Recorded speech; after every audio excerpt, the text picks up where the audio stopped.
I'm at just. Are Google. we live yet? If we're live, then I'll stop I talking. think we're I got a live. quick I got a quick question about format. We It's a are live. discussion, right? Like we're just like Yeah. I'm looking out like I No, was don't looking even at my worry. go phone ahead. here. Max, you'll be good. We Yeah. are very informal here. Okay. Okay. Um. I made a bad mistake on our last one, and like the last 15 minutes I was like sleeping while I was talking. You're good.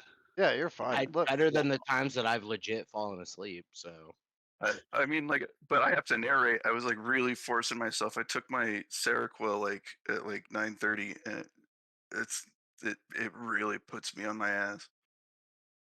all right. So first we thing I are Googled. actually live. Okay. So, Everyone can know that I have a head full of Seroquel. That's okay. Kirby, go ahead. Go ahead. Just start. Just start. Start. Welcome to the. God damn it! Now you fucked me all up. All right. Welcome to the Stone Gauntlet. This is our show with Kirby. Kirby, go ahead. All right. Welcome to the Stone Gauntlet, guys.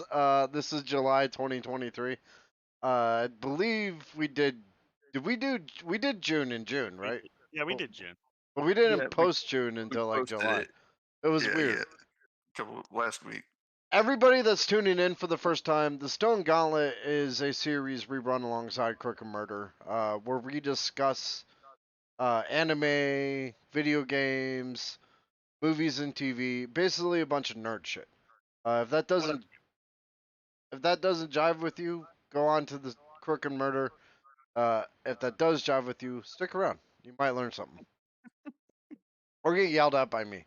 One of the two. So I am your host, Kenny Crook Irish Kirby.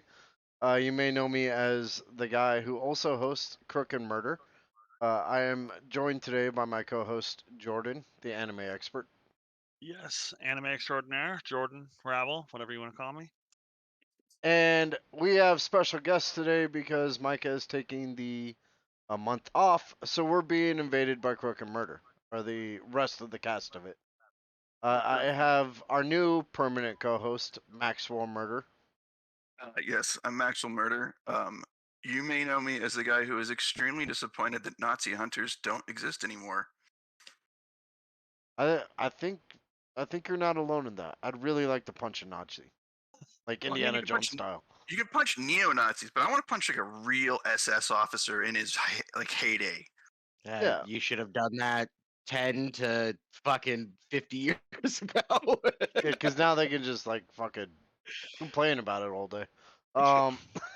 We are also joined by our special guest Alex. Special guest Alex, you'll never get rid of me. Never. Oh. He just keeps popping on. They will be running the movies and TV section in place of Micah, and they're giving their 30 minutes to nerd out over Star Trek so they could say to infinity and beyond or whatever the fuck over and over again. Not even in that's like not even adjacent. So You are so lucky we do not do this in person. so the next I would have just slapped you so hard. So the very first section we have is video game news, hosted by me, Crook Irish. The first thing I want to bring up is a Steam Deck. I recently got one. Actually, it went on sale for about $500 some, and I had been talking to Dad about getting the Steam Deck for a while. And when it went on sale, we kind of bantered back and forth on whether or not we should get it. Well, I'm taking a shit, and I'm scrolling through my phone, and I realize it's on sale, and I'm just like, fuck it, I'm gonna buy the thing. And I go back to like the trailer, and I'm like, hey Dad, because we're up in Montana at this point. I'm like, hey Dad, I'm gonna buy the Steam Deck, and he goes, I bought it 5 minutes ago. How much did you get it for? It was like 570 or something. I paid like $8 for mine. I pre-ordered mine though. Yeah, That's crazy. Yeah, they were like 20% off like a few weeks ago. Jesus. Well, I mean, I'm glad I didn't wait because I've been playing the shit out of it for the last like 6 months, but still. I can say this, it is a pretty incredible piece of machinery. I did not expect to have to learn Linux. Well, that was only to put Blizzard on there, like BattleNet. Otherwise, you didn't have to do any of that. But the Steam Deck allows you to do that without rooting it. It's the coolest thing. If you want to put Diablo on there, there is a convoluted process, and a ton of websites will lead you in the wrong direction. They'll We give should you. just write a how-to. Fuck. We really should. We should put like the Yeah. real process of how to get your Diablo on the Steam Deck onto our Discord. Make YouTube videos about it. I used to make sh- like random we should. YouTube videos about how to like connect your controller to your Steam, like no joke, and they would get No shit. a decent amount of Well, views. Yeah. The problem with them, all the how-tos is they're all like from game sites and they're not technical. There's like it's obvious that the person who wrote it doesn't really have an understanding of like Linux, and that's the biggest issue. And it's not just Linux. You have to have like it runs this. The Steam Deck is impressive. It runs Wine, which is the Linux Windows emulator, and Wine has been around for 30 years, honestly. And the way they run it, I've never actually gotten Wine to work the way I wanted it to because it's really chintzy. But they got it right. They create these little like jails for each game that runs its own Wine instance. But like that that's right there, weird. it's cool. It's the way to do it because if otherwise you're gonna run out of like you're gonna get a like memory overrun, and it'll just stop. So like actually putting it in a little like jail or Shiich rooted environment is like exactly the way that I would do it if I thought about it. You know, But Max, that right there is an expert thing. No, not a lot of people even know what Wine is. we should do that video. Yeah, Maybe we we could- absolutely should. Maybe we could do it together, make a little banner, and turn in like a 30-minute thing. Yeah, I think that's a good idea because it's just the how tos on like Polygon or like whatever, they'll get you like 30% of the way there, and then the rest of it is like if you do it as it says, will not work. I don't know why they even bothered. Like it's just stupid. And actually, yeah, he's 100% right. Like I've seen a lot of Reddit posts where they're like, "Why doesn't Diablo play on the machine?" And it's because they're following these articles that lead them astray. And there's Yeah. a certain point where you have to go into the files, and nobody outlines that for you. They Yeah, just they don't say shit. they just say go do this, and you actively can't do it. That's when I hit a brick wall, and I had to call Max, and ended up I had to put Diablo on there 3 or 4 times Yeah, because I got fed up, and then I got paranoid. It's a whole process, but it is a whole process. it works, and it Yeah, works. it works really well. Yeah, I haven't had it crash ever. If you could play Diablo pre-patch a nightmare dungeon on it, then that means it's fine. Yeah, You know? absolutely. The other thing is like, so this is something that gets me a little bit about Blizzard. Like I've got a couple of gripes with Blizzard, but I'm actually pretty happy with them for some things. But one thing that I got a gripe about is like the reason that you can't just install Diablo, because you can install non-Steam games into any Steam environment, right?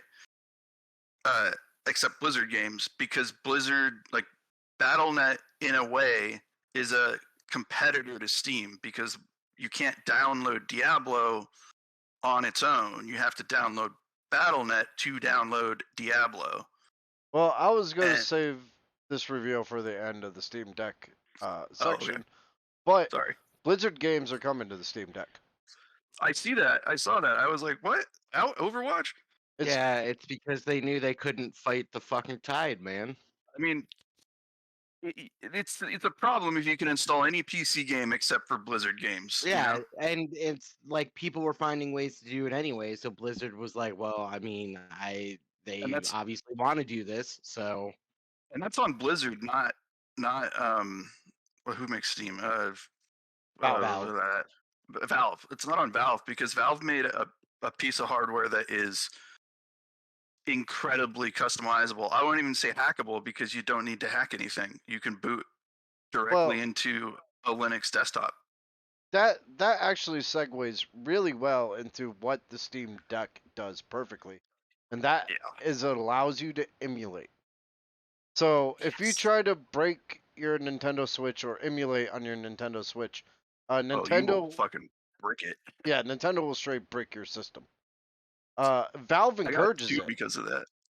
Yeah. Interesting. Just as a little side note, did you guys see the story about Dolphin Yeah, like the other day? I mean they Where can't. Valve was working with the creators of Dolphin to get it onto Steam, and Nintendo was like, no.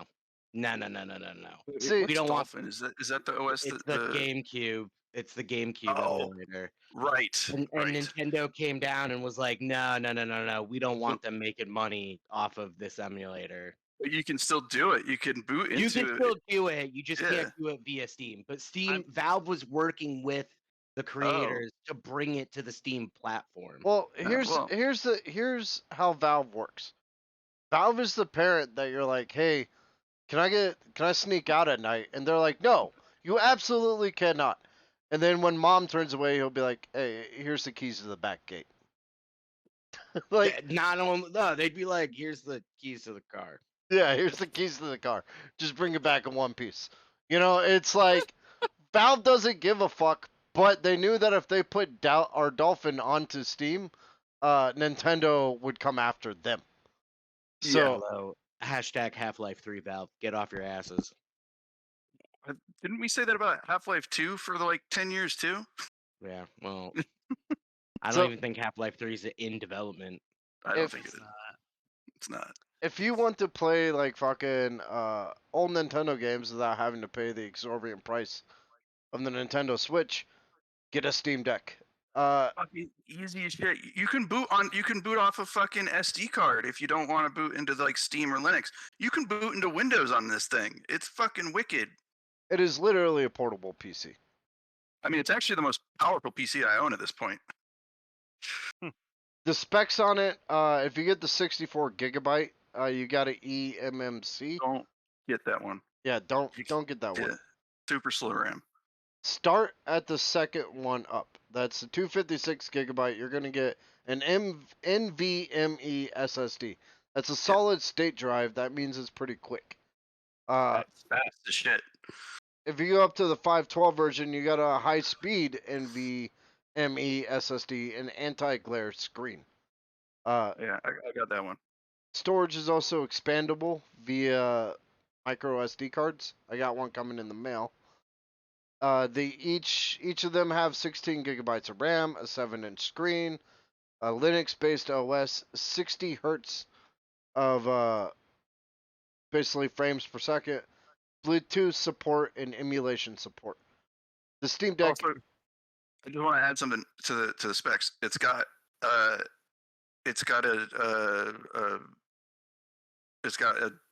CPU and a GPU.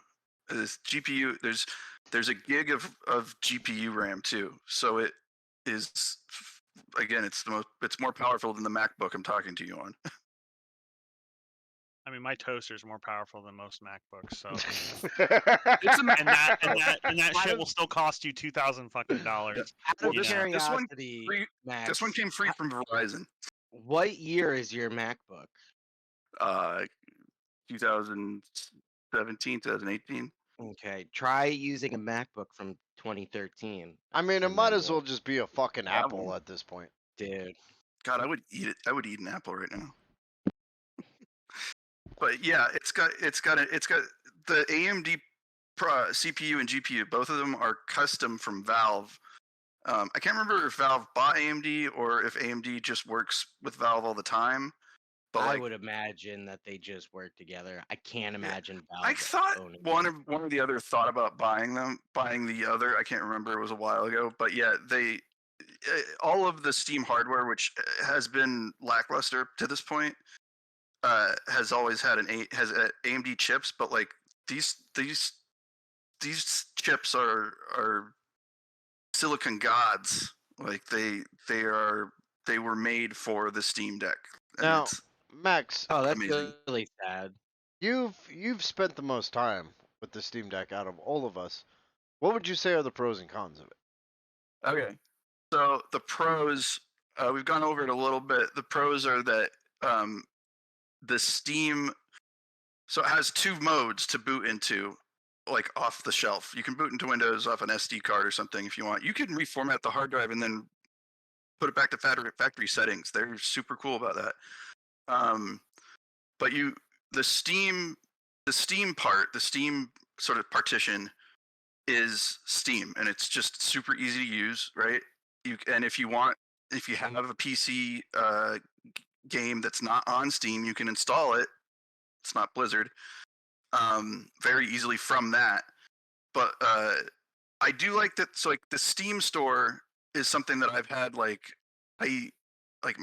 and off love affair with. Like sometimes I'm like I really want to I go on Steam before the deck, right? I'd get it on my computer and I'd buy a game on sale. But I don't like PC games. I like portable games. That's like my thing. And yeah, you can access the Steam store, and the great thing about the Steam store is they have these mega sales where they sell like AAA games for $10. Like I got Horizon for $10, marked down from $60. You know, the one thing I gotta say about the Steam store though is every time I put in like Hitman 3 or something like that, it'll be like, I will literally put Hitman 3 in, and it will say below it, some titles have been hidden because of your preferences, including Hitman 3. And I'm like, well, that's the fucking game I'm looking for. Why don't you just take me to there? You need to change your preferences to adult. Yeah, I you did. gotta change. I I don't clicked know, man. everything. Although I do have to say, because I just built my first PC a week ago, last Saturday, and so it's the first time that I've ever really been on Steam. Haven't really been on Steam. Search sucks. And, It's true. and I changed all my preferences because I was getting the same thing. But now when I'm like, Steam's got some weird ass games, man. Yes. Like now that when I'm like going through featured or like just like going through, like I saw one the other day. I don't want to get too graphic, but it was like what was it? Some good anime porn games. Yes, but that's what this was. It was like a rape game. It was like some girl sold into prostitution. Whoa! And it was like Alex, and it was like over 40 seeds of rape. And I was like, Alex, why does this exist? maybe if you don't type in rape anime porn, you won't That get is that. not what I typed on in. the All Steam right? store. I was looking at somebody the needs- discounted games. Somebody needs to alright? go on Alex's Steam and turn off his adult privileges. They have been removed. I'm revoking your adult privileges, Alex. Yeah, we might need some input from the anime expert. I have one. It's called Honey something, and it's about dating. Are you talking about Honey Pop? Yeah. Yeah, Toonie Pop or Filthy. whatever. Yeah, dude. Yeah, a lot of people loving that stuff. And you can mod it in Steam so that the girls don't have underwear on. Yeah, well, that makes Sounds sense. about right. That sounds about right. Why don't That's- we just I've been watch playing porn? Final Fantasy VII. I've been I playing mean- Final Fantasy VII Remake, and I typed in for mods. The first mod that came up was like, make all the women naked in the game. And I was like, no, Wait. it's not what I want. Well, wait, Alex. No, okay. How do I do that? You install Final Fantasy VII Remake, and then you install this mod, and it makes like Tifa, Aerith, it makes like a few other ones. Like I'm just gonna have to naked. research That's their some things tonight. outfit. That last scene with Tifa at the end, where she No. So I When haven't she's seen it. naked. Yep. well, she's not naked, but okay. So there's a couple of ways you can end the game. I played this Oh, game a no. lot as a teenager. Wait, I think Alex Are doesn't. you wanna talking get about the spoiled. original one? Yeah. Oh, all right. You can talk about the original. Well, I was just gonna say there's a scene at the end where Tifa's hanging off a cliff and there's an ass shot, and I think that made me grow pubic hair. See, I would 100% put a mod on for that part. Yeah, me too. I couldn't do that on PlayStation 1. Yeah, you can't even do that on PS5. I really need to return my fucking Final Fantasy VII version on the PS5 and just pick it back up for the computer. Steam Deck, man, it's gone there. I bet it's on the Steam Deck. Oh, If that's it's the not, you thing. can play it. On the Steam Deck, they have various. They will tell you verified, playable, Yeah. and non-playable. Well, it's not even non-playable. They'll just say like there's 3 levels. There's like not compatible, Yeah. maybe compatible, and fully compatible. And so like I played Civilization 5 on it, which is like 0 compatibility because it's like a mouse-based game, but Yeah. it's got a touchscreen. It's actually not bad. If you can still Kind you of can weird. 'Cause can't you dock it and use a mouse? yeah you can. It's Yeah, just there's- when it's compatible, they're talking the buttons. The There's a portable, mod for yeah. that too. Yeah. it's amazing. I was gonna say, so all those pros, the other pro that I got, I mean, we said it, like you can boot into Linux. It runs a version of Arch Linux, which is like I think the most popular desktop Linux now at this point. And Arch Linux is pretty awesome. It does a really good job at almost any job. You can tell it. It was a good idea for them to do that. It works with embedded systems very well. I don't have any cons. I was gonna say this. Like and nothing on it has pissed me off at all. Like I'll rage quit a lot of things, including on the Switch, but like I haven't rage quit anything on the Steam Deck. I do like the Steam Deck. I mean, there was a lot of anime porn on there, and I'm like, guys, Well, that's the Steam store. I could just look up anime porn. You know, there's websites for it. Yeah, but you can play it. You can interact with the girls. You can simulate it, man. You could do the same thing. You could watch a video that does that. They have Just sites. get guess like- Valve's I get- 3D I guess they headset. got JOI, right? VR. Oh, that's true. VR yeah, anime porn. VR Final Fantasy VII nude mods. Okay, Steam Deck verified for me. I met a guy who had like a full hip tack suit, you know, and all I could think was like, how do you clean out the crotch? For what? You Like a want hip to tack know? suit? I don't really want to know. Okay. You know, it's like a force feedback. Like he had like they make these. I didn't know they made these until he showed me a picture of it, and he looks like a fucking alien, or something out of Ready Player One. But it's like a full suit that like does like force feedback and stuff, and like it's. Oh. So- Again, all I could think it was like Max. what? So it's funny, man. Last year when I went to Otakon, I went to a panel where there Mhm. was a VR creation company, production company. I don't know technically they're developers technically, but it was like they're creating experiences, right? And he said it was funny. Their first experience was like this Attack on Titan, like very action based game. And it didn't sell very well. And so they pivoted to experiences where like you can come home and you can rest your head on a pillow and that pillow is actually your anime waifu's like legs and look up at her and she'll like comfort you. And it was so funny hearing this man talk about this because he was talking in Japanese and he had a translator translating everything, but it was so funny. And the funny thing is that game like was way up there, and so like everyone was course. laughing, but it's like this is their market. Is That's these what they sell. Yeah, Yeah. that's Yeah. what people Look. are buying it for. I've said it once and I'll say it again. I will only get a waifu pillow if it's Laura Croft. Bro, I'm going on Etsy right now. I'm gonna need your address. Oh, yeah, we're getting you a present, Kirby. And then We- I will be, yeah, I got a waifu pillow. It's Laura Croft. She hangs out over here. I just couldn't. I guess that I know that like yeah, the main market for like full VR, full in you know intense like experience like hip tech stuff is like gonna be weird shit. And Humans are all about to be porn. honest, to be honest with you, it's really not that weird. I mean, Yeah. let's It's not face that it. weird. What's the It's old just a saying? The jerk-off oldest machine, profession let's in the be world honest. is prostitution and farming and hunting, right? It's those three things. Yeah. There's Okay. fucking food and sex. Well, yeah. The internet was created. One of the biggest things on it, right off the Oh, bat, is the porn was sharing of immediately. images. Yeah. I mean, Photography, when photography first came out in the 1800s, and movies, one of the first things they did was porn. Technically, as soon as we realized we could watch porn on our phones, they started getting bigger. That's true. Actually, that's a good. I didn't even realize the correlation there because I don't watch porn, right? It's not like my thing, and except I did play Honey Pot, but I didn't really like get a hard on from it. But yeah, like the phones got bigger, so you got better porn. Yeah. Right. HD, yo. Okay, let's move on to yeah, the I was next about to say, subject. yeah, I think we should move on. Well, okay, Um, can I just say that I feel like any of those suits should really have a fleshlight built into them. Oh, God. Oh my Well, god. We're gonna go back. Will We're gonna one day. Max, we're gonna go back Just in my saying. section. I promise you, we're gonna go back. So Oh, just wait thank till we get to anime, and I got you, brother. I'm just thinking Oh, of the thank you, dude from American Horror Story with the gimp suit, but instead of being horrifying, it's just got a giant boner that's like vibrating because of a fleshlight Some- hidden in there. Somehow a fucking boner just makes any scene hilarious. Uh, All right, I don't know. let's get into the topic of discussion for the video game section today, guys. Diablo 4.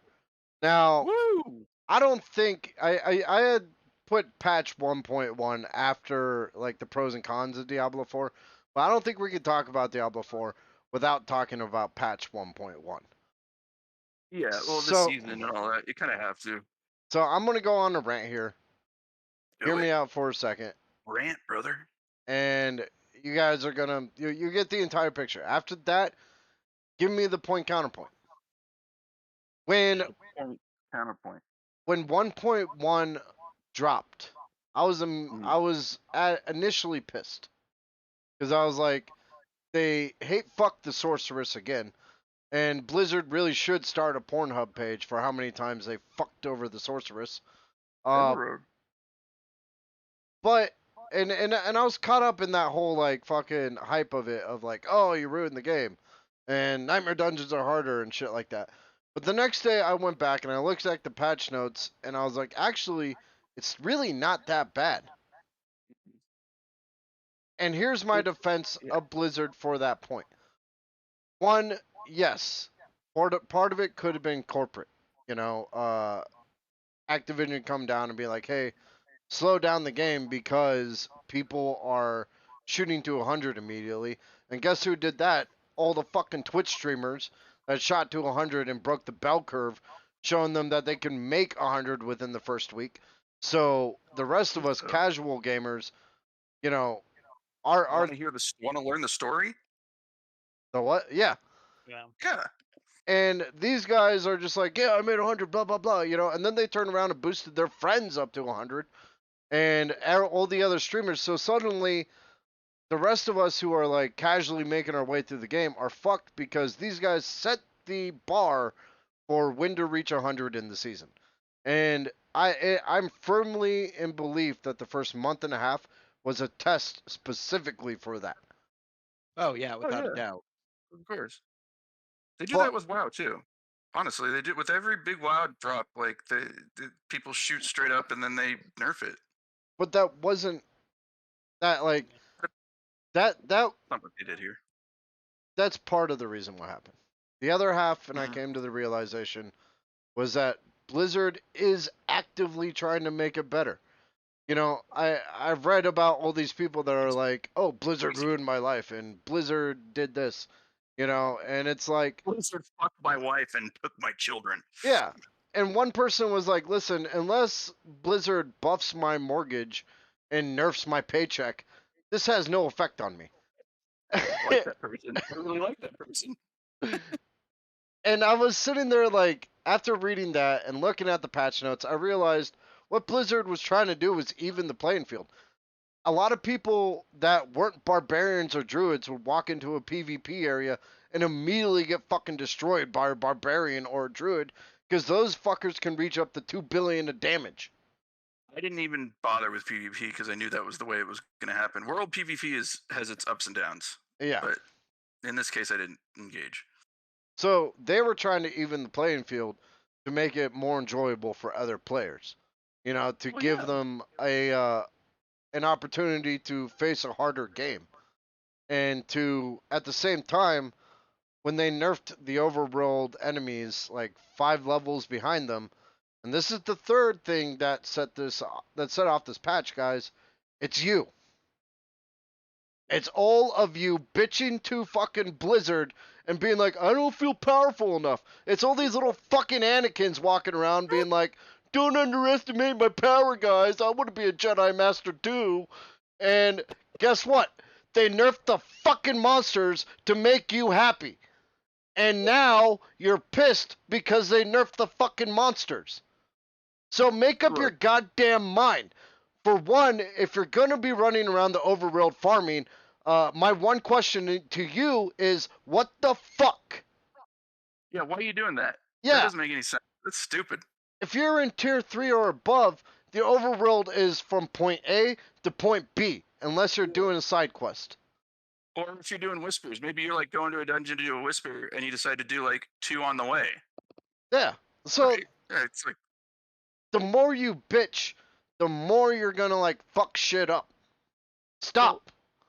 here's my thing about this is how many players are there? Do we have a count on like how many active Diablo 4 players there are? Like just in general? I think Alex is looking it up right now. It's gotta be in the millions, like tens of millions, right? Well, they sold 9 to 10 units so Yeah. far. So basically, this is my Kirby made the mistake of the other day of typing in reddit.com into his search bar. Daily players 2.9 million. That's a shit ton. Jesus.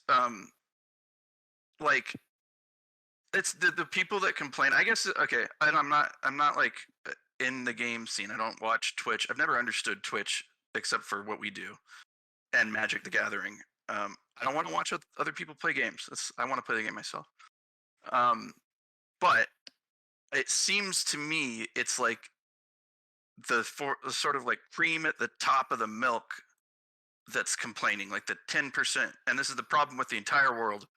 The 10% of the loudest people get the most attention. Oh yeah, the same shit happened with Overwatch. 10% chose how Overwatch got directed. 10% is complaining about Diablo, and the people that watch the 10% are following them because to them they're their heroes. And so think about this for a second, right? I had this discussion with a dude on Reddit, and eventually I stopped having these discussions. Mistake. Yeah, the minute I realized that I was arguing with a lunatic, is when I finally took a step back and looked at the bigger picture. But I was like, listen, if you have put 100 hours into Diablo, that is a 1-for-1 value of your money. You got 100 hours, you paid $100. You know, you paid $1 per hour to play Diablo. And this guy's like, the game is dog shit and there's nothing to do. And I'm like, well, there is at least 100 hours worth of shit to do. Yeah, what the fuck? You complaining about a game you played 100 hours on? And that's what I pointed out. He's like, well, you know, I didn't hate it. I'm like, you literally just called the game dog shit. And he's like, you proved your point wrong because it's a great game. You played 100 hours is a long ass fucking time in how long has it been out? Like a couple months? Like a month and a half. And I'm like, Jesus. He's like, well, time is subjective and value is subjective. I'm like, no, it's not. Who is he, Prince? Jesus. I could put 10 hours into a video game. I could put 2 hours into a video game and be like, this game is fucking garbage. I'm not going to play it.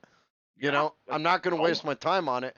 So that tells me one of 3 things. Either the people bitching are A, on some level enjoy the game, B, have no idea of value for time, or C, actually, you know what? I'm just going to stick with those 2. They're well, I would say C might be schizophrenic.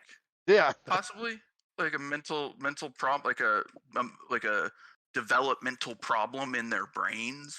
It doesn't make you contrarian and cool to hate Diablo, because that's what everybody's doing right now. It makes you a fucking tool bag who's a hypocrite. Also, I kept thinking this, but I didn't really like the patch. Pissed me off too because I was a twisting blades rogue, right? And like the patch dropped, and like immediately everything was impossible. And that's not necessarily a bad thing. It just kind of pissed me off. But I kept kind of thinking like, when the season drops, I wonder what's going to change to make this patch make sense. And like, finally the season dropped, and I was like, oh, like they changed the game, the dynamics, the gameplay, still the same a little bit, but like it changed a lot. Like the season is awesome, and the patch is an afterthought now. Guys, here's a few tips. If you want to play Diablo on hard mode, play the Sorceress. If you want to play Diablo on like, if you still want to be a power horse, fucking play the Necromancer, because right now the Bone Spear Necromancer steamrolls everything. Fucking OP. Especially with the hearts. Like the game didn't really change a whole lot. No, it didn't. It was just a patch. They do this to I've said this. They do this to WoW all the time. And the new Diablo is more like WoW than any other Diablo game. It's a full open world MMORPG with. It's not like a dungeon crawler in the sense that you get in with 4 people and do a dungeon. It's an open world. It's just like WoW. It's with also, Diablo and here's playstyle. my quick review of Diablo, guys. One, it's a hack and slash RPG. At its core, that's exactly what it is. That's what it's always been. Change that. It's not gonna change. Okay, it's not gonna become The Last of Us 3. It is fucking a hack and slash RPG. You throw a podcast on, you play the game, and you just tune out for the next 2 hours. That is Diablo at its core. Yeah, it's a perfect escape. I love Diablo because of that. The fact that they added a pretty decent story on top of over 100 quests, on top of extra endgame activities to do, and everyone that's like, well, there's nothing to do once you reach a level 100. Well, guess what? You beat the fucking game. But the end game stuff is all there too. Like with Yeah. the season, like this is the thing. If people are fucking impatient, right? If you just wait till the season to drop, the end game stuff is like there. That's how Diablo has worked for like decades. It's also been a month and a half. They can't yeah. script an entire fucking endgame, a new endgame in a month and a half, guys. Give them time. These are the exact same assholes that were complaining that it was delayed. But Yeah. like, I'm glad they delayed it. I'm glad they took their fucking time. Sometimes a game is delayed, like say like Cyberpunk, and like it comes out and it still sucks because they were pressured to get it done. Diablo came out and it was almost flawless. I didn't have there were some bugs, but that I heard about, but they fixed them. I had almost no issues when it first dropped. Yeah. The only issue that I had was maybe some stuttering when I was going from a town to the I had that a little bit. It's just loading it into RAM. It's just Well, yeah, exactly. Yeah. But other than that, I had almost no issues. And Yeah, you know, they fixed everything live, which I appreciate. They're doing some downtime on Thursday, but like that's the first time I've seen them do a full downtime maintenance. put that against a game like Gollum. They didn't Wow. release a fucking shitty half-ass game I based don't off know, of man. marketing.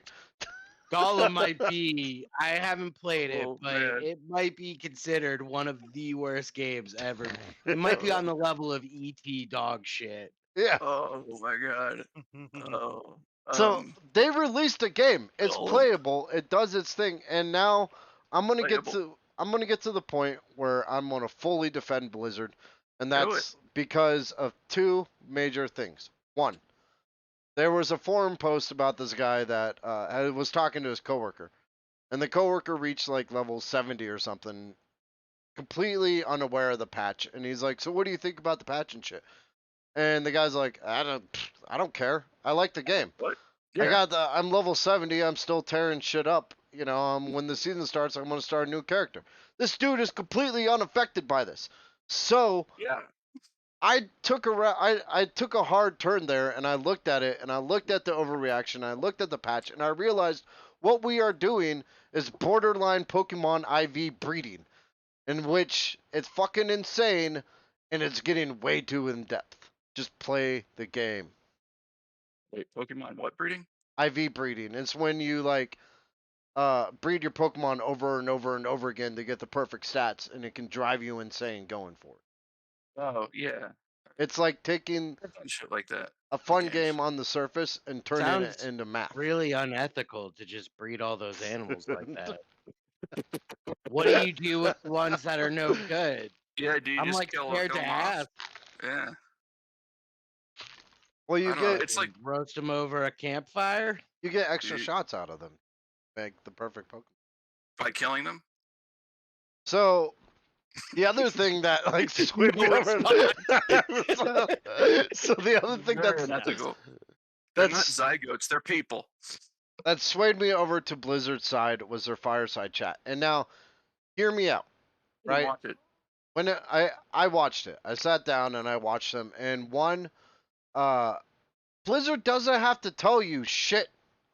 And never. No. Like, they don't have to No. release their patch notes. They don't have to be like, hey, we nerfed this, we buffed this, this is what's They don't happening. have to do a fireside chat. Jesus. They don't have to tell you any of this. They could have released that patch and not said shit and forced you to go look up what changed. But Blizzard, and I have massive respect for them, is very transparent in what they do.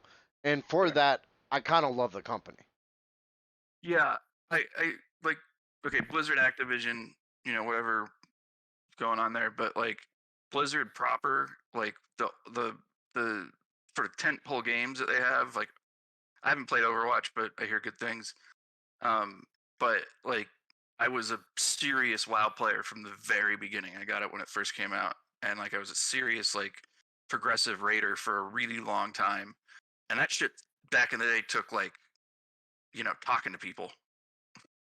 And they've always been like that with those games. With I think they learned a lot from World of Warcraft because it's a game that sucks.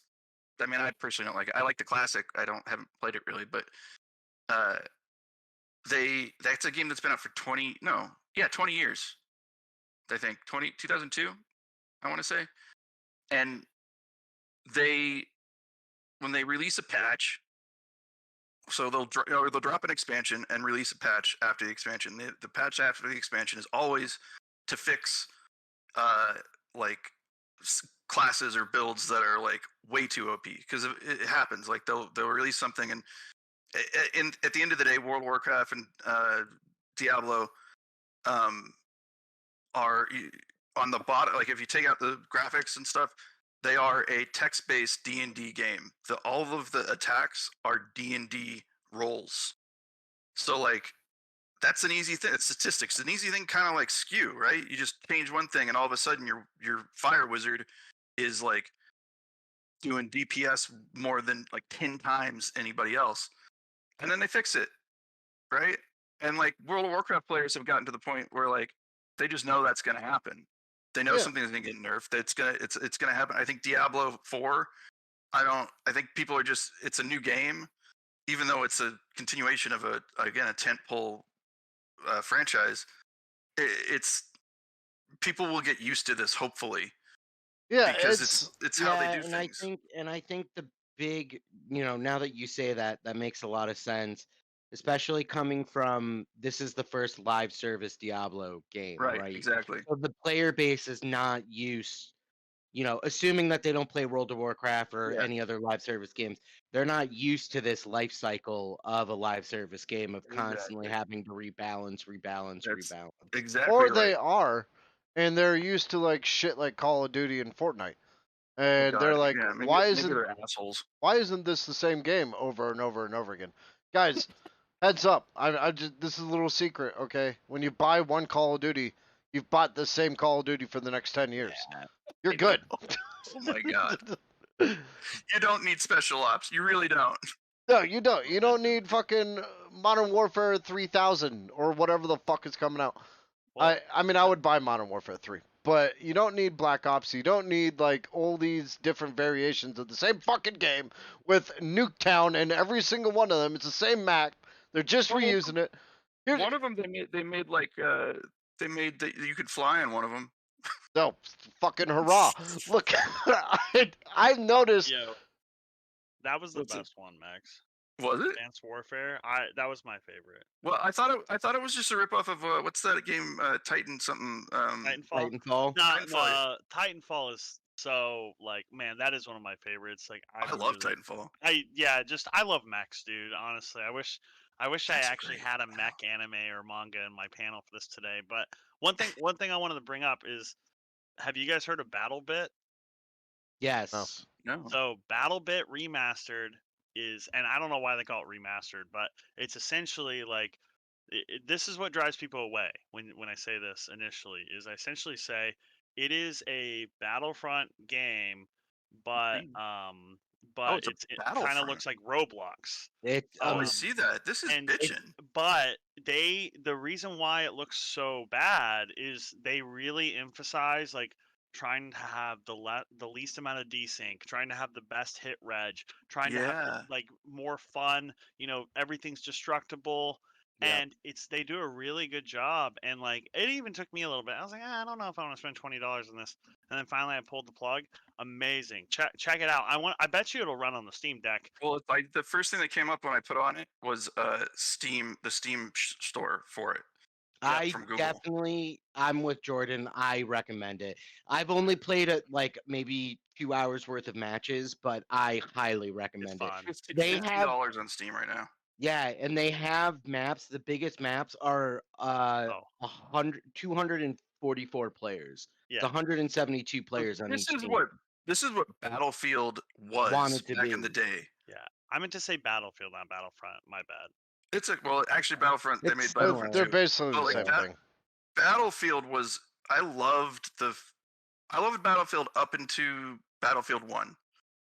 And I didn't even know this. They apparently released like a new one, like in the like current times. They got out of the World War I, World War II business, and dropped a new Battlefield that was awful. Like I'm gonna look it up and see what the Steam the reviews It are was for Battlefield Steam. 2042, right? Is that what it was? Yeah, the new one. It's not very good. People hate it.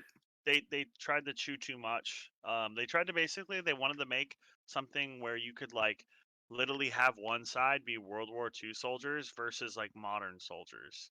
Like Well, so that's you just so like stupid. essentially battles could be extremely like fluid and like customizable, and it just like that was their vision, and then I don't even think that was like delivered to the Okay, customer. so the reviews on Steam are, and I don't know if I've seen something with this many negative reviews.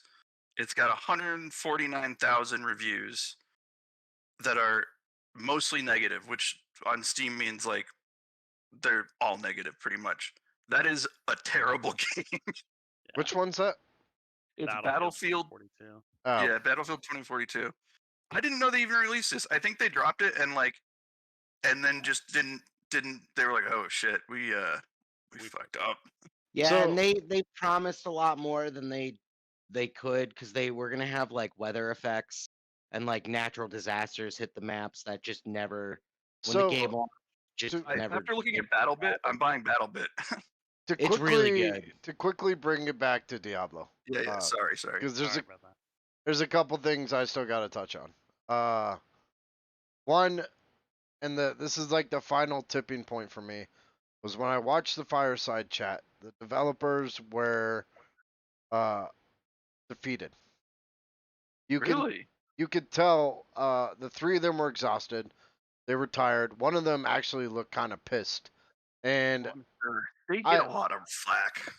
I was like, I felt really bad for them because what they had gotten was just this complete relentless. Your game sucks. You suck. Everything sucks.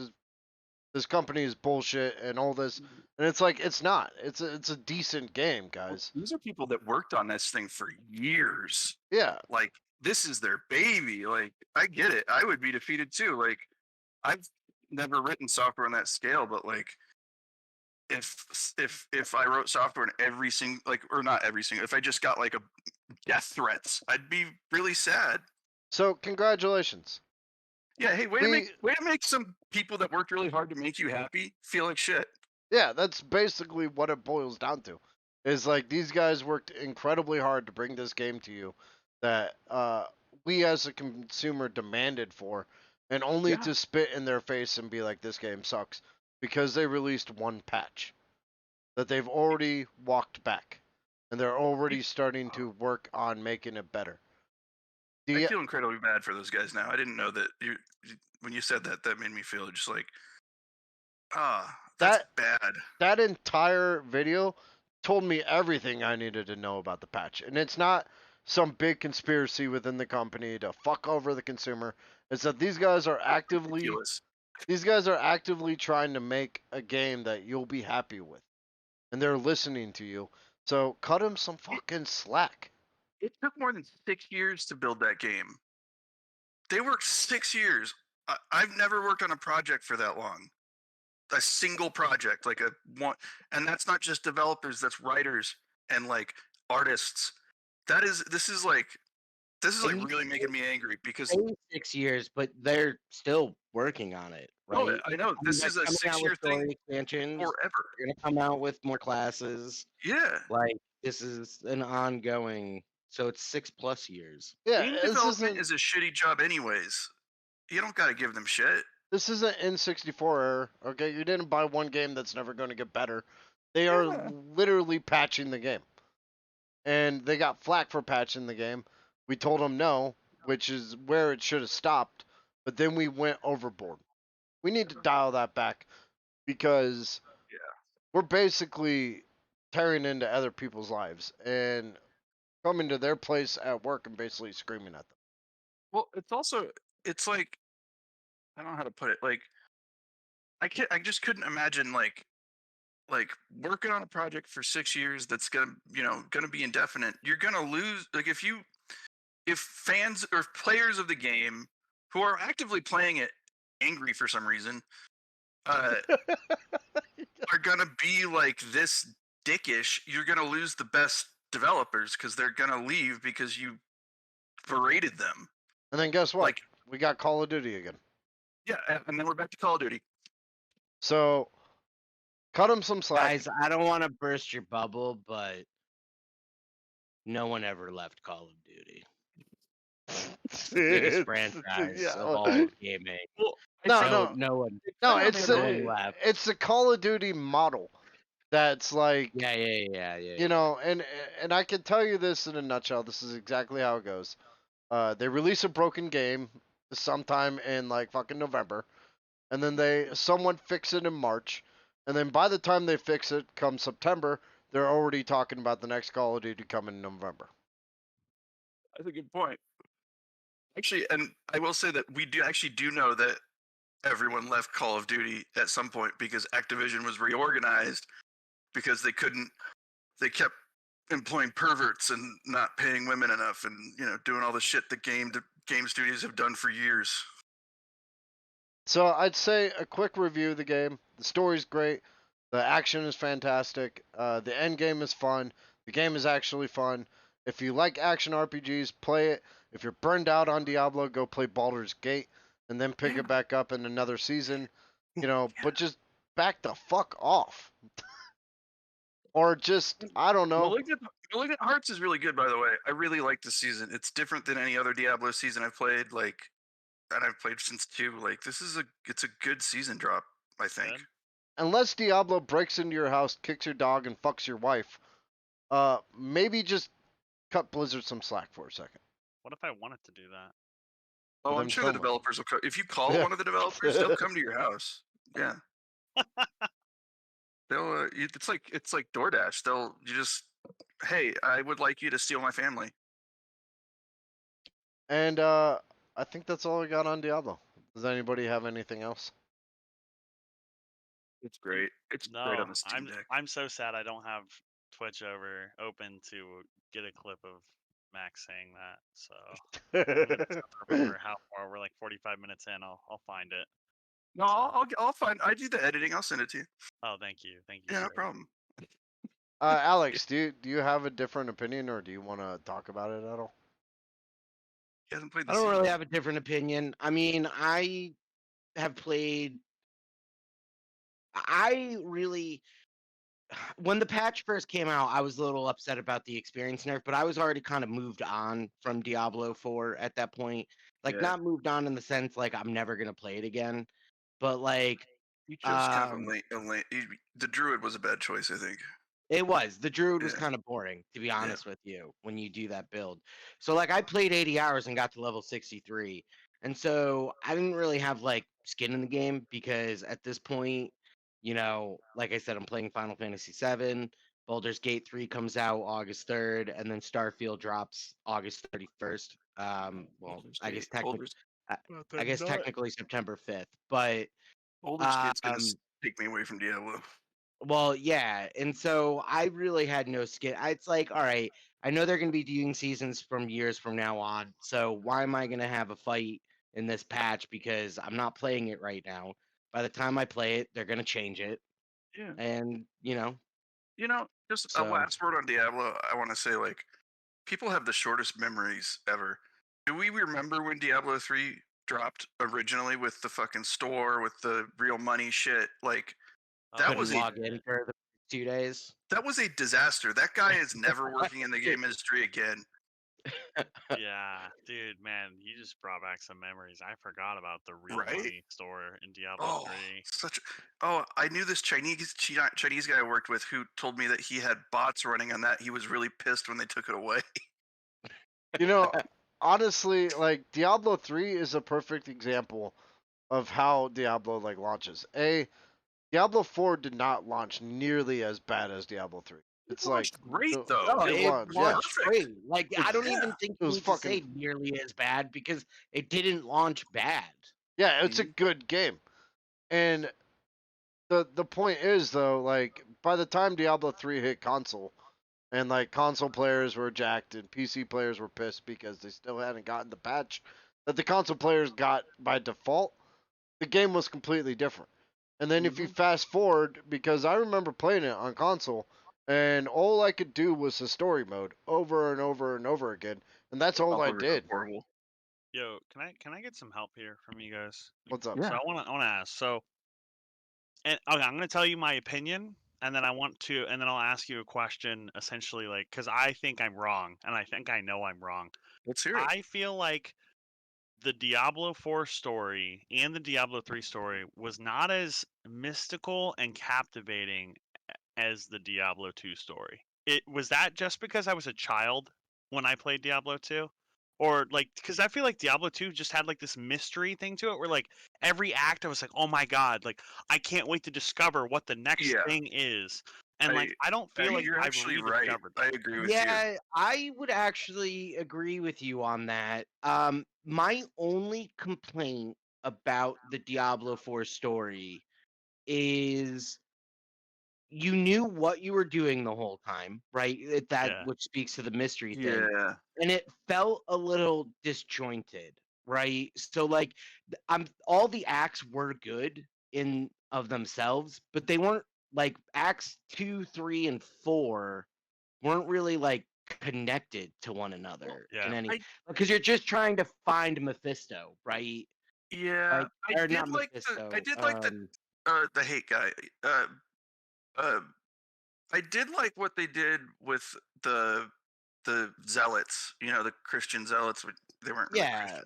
I like that. I like that that carried through. But I do agree with Jordan. Like the Diablo 2 storyline and the way that if you played it back in the day, like I did, when they dropped expansions, there was a ton of mystery. Even getting to from Act One to Yeah. Act Two, I remember was like Yeah. I was like, "What a desert! What? Oh, dude, when I got to Act 3, I was like, what is this place?" Yeah, Like Well, the freaking swamp. Oh, go ahead, right. Corbin. Yeah, no, I'm gonna be the contrarian here. I do it. Um, I think Diablo 2, yes. You know, Diablo 2 set the standard for where you're gonna go in each act, right? Like when Diablo Yeah, 4 popped, I was like, okay, there's gonna be a desert area, there's probably gonna be a swamp area, and there's probably gonna be like a mountain area. And lo and behold, you went to a mountain area, then you went to a desert area, then you went to a swamp area. You and know, some Connies. There were some Russians in there. Diablo 2 did have a fun story in the fact that like the Wanderer uh that jabbed his head with the like the rolled stone from the first one then Yeah, became Diablo. Like that was a great uh Yeah. tale. there's Diablo carryover, right? Yeah, Diablo 3's was ish. I mean, by the end of Diablo 3, I gave two fucks about who I was fighting. All I knew is that my sorceress whooped serious ass and I wanted to whoop more ass. So yeah. that was my take on Diablo 3. I seriously did not care about the story at all. Diablo Sure. 4 on the I mean other than Leia and I want to know where she's at because she turned into Diablo and like destroyed heaven. So I'd like a follow up on her, but Oh, she's coming. I'm sure that'll be in the next expansion. yeah, yeah. I do like Diablo 4. And this could be because you know, I have a massive fucking heart on for Lilith Yeah, because you have a bit of an obsession. It's okay though. that's my girl.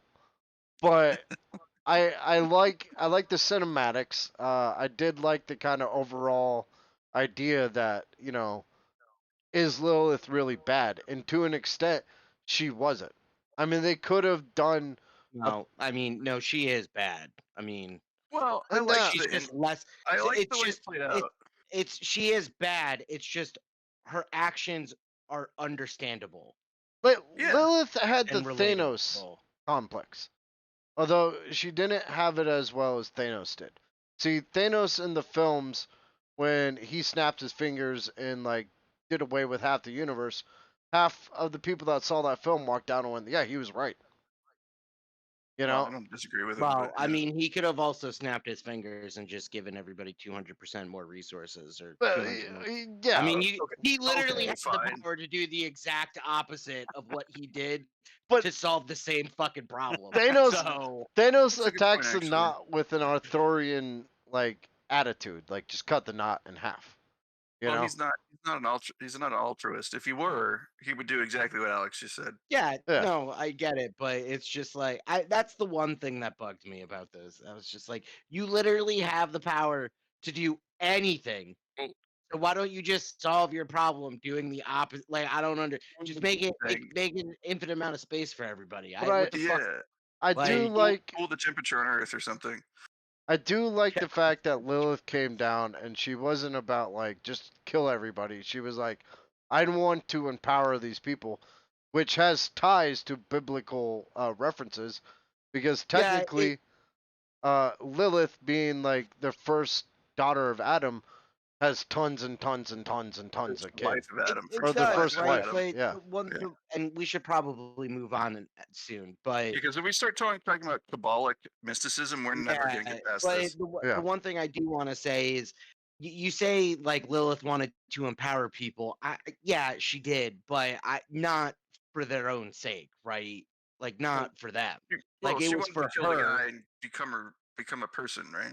Or not a person, just autonomous. She wanted to Autonomous. give the people of Sanctuary the ability to fight back.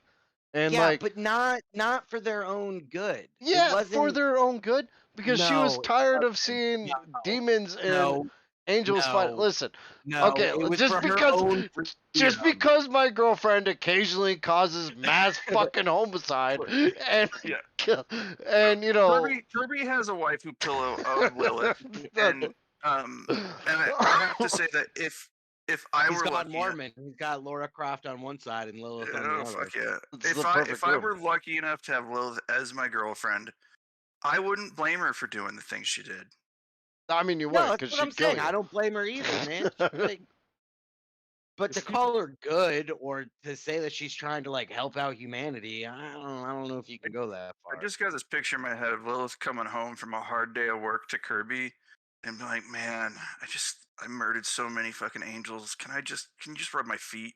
Yeah, and there's this I one probably would. dickbag at work, special guest Alex, that like, man, this motherfucker, dude, just every time I bring up an idea to the big boss, he's just like, The problem is- with having a girlfriend that's Lilith is that she would never be your wife, because the minute you get into an argument with her, you're done. Like, unless you got the powers of a sorceress level 50, she's gonna fucking demolish you into the ground and pick A another one. foreigner.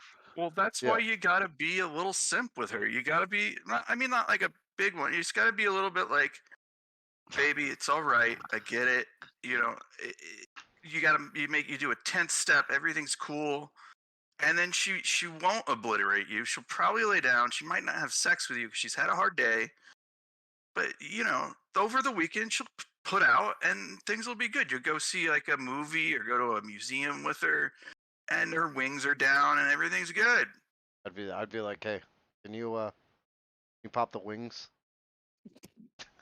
all I right, think I let's just move yeah, on. that's the woman I want. Jesus Christ, it's described the wife that I really, really, really, really want. All right, And she's older than me. let's move on to you two nerds talking about using the Force or Oh whatever. my god, wait, okay. Dude, It's a good thing you're again, not in the it's same room as us. so lucky. Like, Kirby, I hold grudges. So the next time I see you in person, I'm slapping you twice. You gotta do it for me, buddy, because I can't hold So grudges. I'm It's just not slapping in you my 4 times. yeah. Jordan, I got a question. Are you Yeah. a Trekker? Trekkie? Do you fellow Trekker? You're gonna be disappointed. It's okay if you're The not. only You Trek admit it. I've really watched a shit ton is Voyager. So sorry. I Dude, knew you were gonna say that, and I knew it was gonna kind of make me a little like. Yeah. it's not the I greatest, like but you, Voyager's got a special place in my heart. Yeah, It's the first Star Trek that I watched all the way through. It's the Ye- one that got me hooked on Star Trek. Okay. that's the thing for me is that was the first Star Trek my dad like introduced to me, and like that was I was like, oh my god, this is amazing. And then I tried watching others, and I don't know, I wasn't as captivated. I don't know, maybe I'm attracted to Janeway or something. I don't know, dude. I Actually, mean, that's this is fine. this is interesting. You know, Yeah. I'll ask you this, Max, to start this Star Trek thing. What's the order that you watched them in? Okay, I'm going to show my age here. That's I fine. saw my dad took me to Star Trek 5 and Star Trek 6 in the theater. Nice. But before that, I think, let me think. Next Generation dropped right, I think between 5 and 6.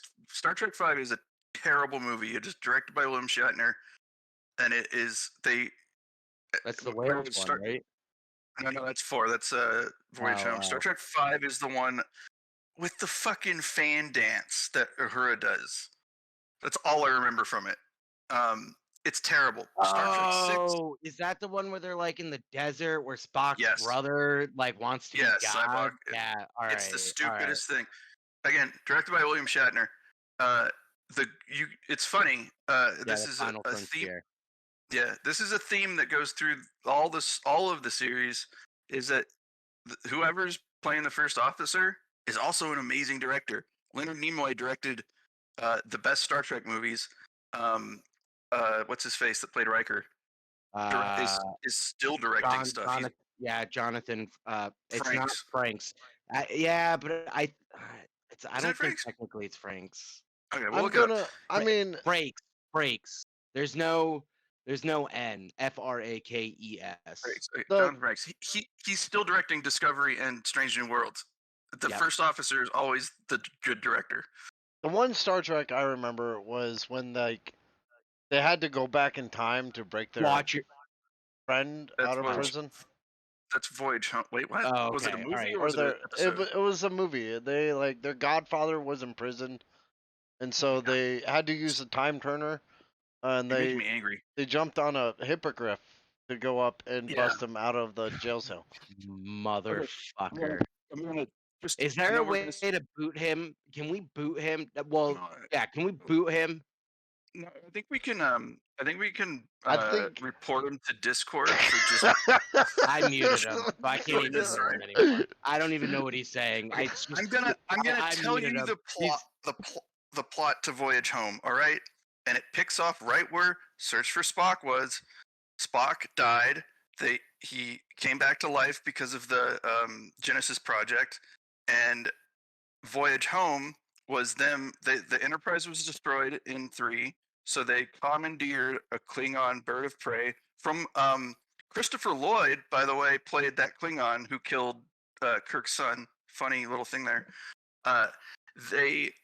Spock, because he's Spock, was able to calculate how to travel back in time by slingshotting around the sun, because when they got to Earth, there was this big cylinder trying to communicate with whales that didn't exist on Earth anymore. So they went back to, I don't know, 1984 or 1990 something, San Francisco, and there was a lot of hijinks.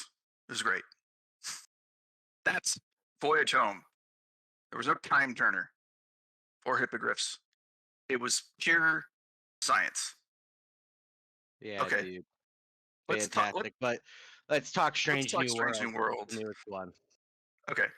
So I'm gonna just start with the first season, coming off of the second season of Discovery, which was actually good, but it led into a completely different series. Yeah. But Two anyways, different shows. Pike was captaining the Discovery until it went into the future 900 years, taking a break from the Enterprise. So Strange New World starts with him pretty much shell-shocked, I want to say. Like, he's got some PTSD from, like, the shit that went down with Discovery, which story-wise is a little weird, sort of like being like, Well, we can say he knows how he's gonna get Yeah. crippled. what essentially, really, right? what So- really bothered him was, like, we all know what happened to Pike. If anyone doesn't know the story behind Pike, the original series, the pilot did Yep. not have Captain Kirk. It had Captain Pike, and they visited God, what's the planet? I SETI don't Alpha 4. remember. Yeah. And the indigenous life there had been destroyed by nuclear war. It was kind of a Gene Roddenberry commentary. He liked to do that. And then they decided not to go with Pike. It was a different actor, totally different thing. So they got. Well, Shatner do you to know play what? Kirk. Do you know what happened there? The studio showed up. Oh, right. They showed the pilot to the studio, and the studio was like, "This is too cerebral, too intellectual. There's not enough action that happens." We need a bear of a captain like Kirk. And so Gene Roddenberry basically compromised. He was like, "All right, we'll get a little bit more. We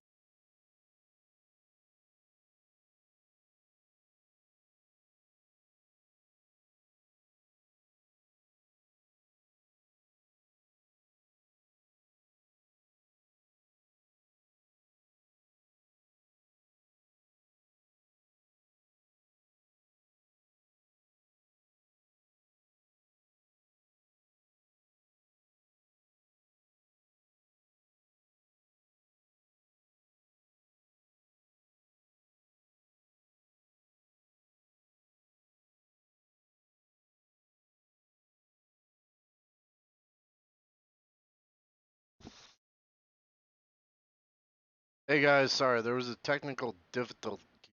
It's like,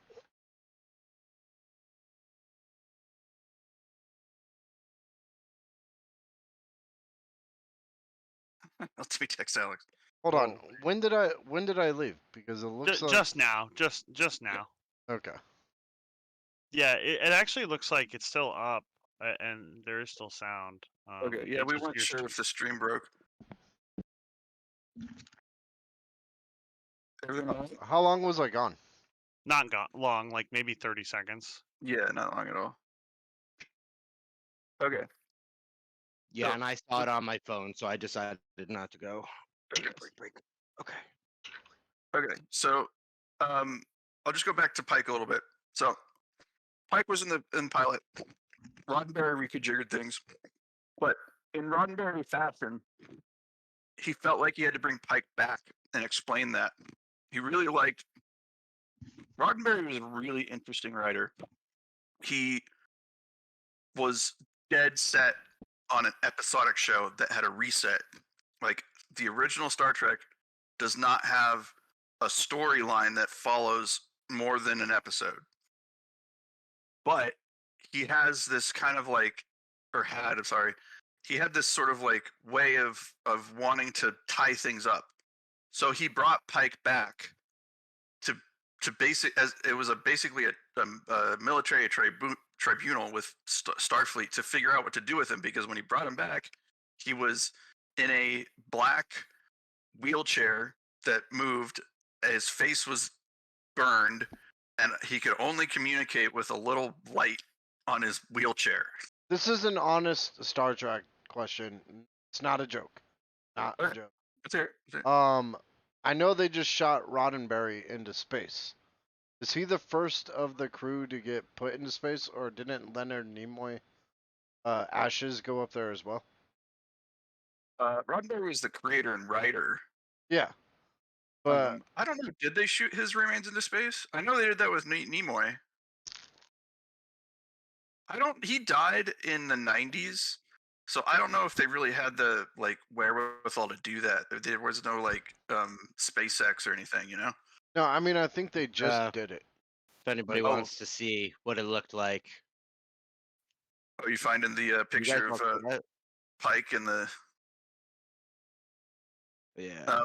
yeah, they you know what they may have, I don't know. Gene Roddenberry inspired thousands, if not like tens of thousands of millions of people like me. He believed in it. And this is what I love about Star Trek, is that it's not at all a dystopian science fiction. It is utopian science fiction. Yeah. He was very, very keen and very, very set that the universe, and he also was very good about continuity within the universe.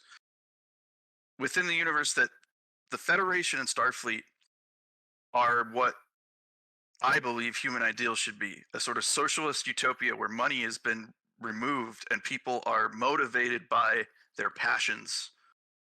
And that's something I really appreciate. And he broke a lot of barriers. George Takei was like one of the first like Asians to have a leading role. Star Trek was the first TV show to ever depict an interracial kiss between Kirk and Uhura. It actually is not. What? I think it's the first one to air in the U.S., but it's not the first TV show. Okay, well, that kiss was pretty groundbreaking in the U.S. Like, it's known as like it's a big thing. So Roddenberry really fully, truly believed that this is where humans should go in the future, and he thought that science fiction is a way to sort of push that and inspire people. Uh, so they shot Roddenberry's Ashes in the Space twice, actually. All right. In So he's going 2 1992 places. and 1997. Okay. Nice. Okay. That takes 1992, 1997. That's NASA or fucking Russia. Yeah, I mean, That's great. it definitely wasn't Russia. But yes. So the idea of utopian future, I really like that, and I really like that the Federation wasn't a federation of humans. It was like he used aliens as a sort of foil, metaphor to say like we should all like each other.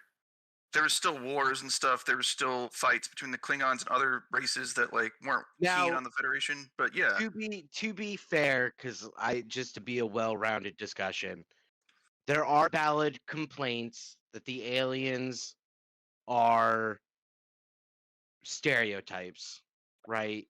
well, yes, in Klingons, some places they are. Yeah, so Klingons being stereotypes of like African American culture.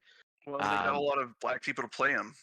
Well, yeah, and I think one of the biggest ones is the Ferengi and their ears. So the Ferengi, I have a bit of an issue with being Jewish. Well, that's so. Just to be fair, there are problems to this great show, but it's not done. I don't think it's not like maliciously. It's not like the goblins in WoW. I'll say that. I don't know about the goblins in WoW, but we don't need to get into that now. Very Jewish. Or the goblins in Harry Potter. Yeah, I was just about to say that. But no, but I will say, so they did. So yeah, there's some complaints about that, but they made up for that by they addressed it. Yeah, by creating characters like Worf and Quark, and like giving them deep, like Quark, Rom, actually all three of them. Yeah, Quark, Rom, and what's the kid's name there? Og. Yeah, they all have great character arcs. Yeah, and Nog joining Starfleet, that was bitchin'. He's the first Ferengi. They did a lot of that. Like Worf was the first Klingon to join Starfleet. Nog was the first Ferengi, and there's some stereotypical stuff. There's some archetypal stuff, but like they absolutely made up for it. I think. Yeah. Like later on. I agree. So okay, let's get to Strange New Worlds, because if I keep going, I'm gonna get to DS9, and then we'll be there for hours. Oh, what did you guys think of J.J. Abrams' take on Star Trek? It was alright. Okay. The first two were so just real quick. The first one I thought was really good. Yes. The second one I thought was really, really good. Yep. And the third one, I appreciate what they tried to do. I do too. As like an episodic movie, essentially, like a two-parter episode. Yep. But it kind of landed flat. It just kind of didn't land for me. One of their issues with that was that Chekhov died while they were shooting it. The guy who played Chekhov. Yeah, I don't know if it would have been any better if he hadn't died. I don't know if that would have made a huge difference. It was okay. It wasn't bad. That's the only I loved that Leonard Nimoy came to play like old Spock in the first one. Yeah. Like actually, the first one I saw in the theater with a company I was working for. It was like a startup, and like the boss was like, "We're gonna go see Star Trek," and like in the middle of the day, we all went. Yeah, and they did a good job of they did a good job of being like, this is why it's an alternate universe, right? Yeah, like this is why it's a branching universe in this series of things. So like they could do anything they wanted. They didn't have to Yeah. fuck with anything. And they Everything explained could it be in a way new. that made sense. It wasn't like a hack. Yeah. So, but just for everybody that doesn't watch Star Treks, we have the original series, then came the next generation, and I'm not going to go through the movies, but because then that would be too much. But Yeah. Well, we have the original series. They made 10 movies in total. That were Yeah. in canon. In canon. So we got the Yeah. original series, then we have the next generation, then we have Deep Space Nine, Voyager. Those three overlapped a little bit. So DS9 overlapped with Next Generation, Voyager with DS9. I think Yep. each for a season, right? Or Yeah. two. It was about a season or two, but yeah, they both over like Yeah. DS9 was like the bridge between Voyager and the Next Voyager. Generation. Then you had Enterprise, which was a prequel, like hundreds of years in the past, like when the Was- Federation wasn't even around yet. Yeah, I didn't like Archer, but that's just It was Archer, like Captain Archer, not the show. Yeah, the origin story of the Federation. It was Enterprise Zero is basically Yeah, and then there was like a long hiatus for years and years and years. Yeah. And then they finally decided to come out with Discovery, which was going to be the Klingon Wars that are discussed in the original series. Mhm. And 10 years before TOS. yeah, 10. Oh, wow, only 10 years. Oh no, roughly 10 to 13. That's right. Yeah, Before the okay. original series. I didn't realize it was that close. And then that makes sense though. Yeah. And then what came next? Lower Decks, I think. Lower Decks came after Discovery. And then Strange New Worlds. Yeah. Yeah. And I don't think Strange New Worlds was necessarily something they were going to do for more than a season. Because like Discovery, they were putting all this money into Discovery. They did there's 4 seasons, there's going to be a 5th if the strike I don't breaks. even know if they were even tempted to do Strange New Worlds, but I Yeah. think once they introduced Pike as like a guest character in an episode in Discovery, I think so many people loved it. And then they kept They were it for a like, whole season. we could do something for this. And the story, I will say, the storyline with Spock, the sister thing, like, I really wish they would have done that a little bit better. I liked that he had a human sister, like, adopted sister. Hey, What? I hate to break into your guys' section for a second, but Jay Gaze is watching. Chatting. What up, Jay Gaze? I hope you enjoy our Going Star on, Trek talk. dude. Yeah. Go hit up his Twitch channel. Yeah, he's It's a good guy. literally just Jay Gaze's, but he's also on my brain is hanging upside down. He's a great dude. Yeah. So Pike was he was at the end of season 1 of Discovery, and then he comes in as captain, sort of commandeers Discovery after their captain is murdered. In the Mirror universe. Not to give too much away. Well, okay. Well, because he had been murdered the whole time. I guess you're right. Okay, yeah, okay. Yeah. Sorry, that's a spoiler alert. But That is a spoiler warning. But What? It's just the first season of Discovery. It's fine. Wait, is Discovery the one where they like use the fungus to travel around? Yes. Yeah. I got to like the twist in that one, and I was like, I don't want to watch. Which is anymore. fair. That's the end where of season 1 was getting... kind of shitty. Yeah. That's where it got wonky though, because what they started doing is they started adding this really weird shit, and then they realized that none of this was canon. So it's like, how do you explain any of this? And what they figured out is you can't. And so this is where you're getting with, I'm thinking, with the Spock sister and everything. I think it's getting to the Mirror universe, actually. Well, Michael Burnham's is the sister. No, but when they like go to the future and it's like, oh, all their information has to be scrubbed from all of Starfleet records, that was a hack, which is why Spock's sister is just never mentioned in any of the canon. Like that's the previous canon. Like that's how they tried to like tie that up. We won't talk about it. Yeah, Max, ever. I do love how you did #spoiler 5 minutes after you did the spoiler. You know what? Fuck it. I'm gonna keep talking about the Mirror universe. I really fucking care.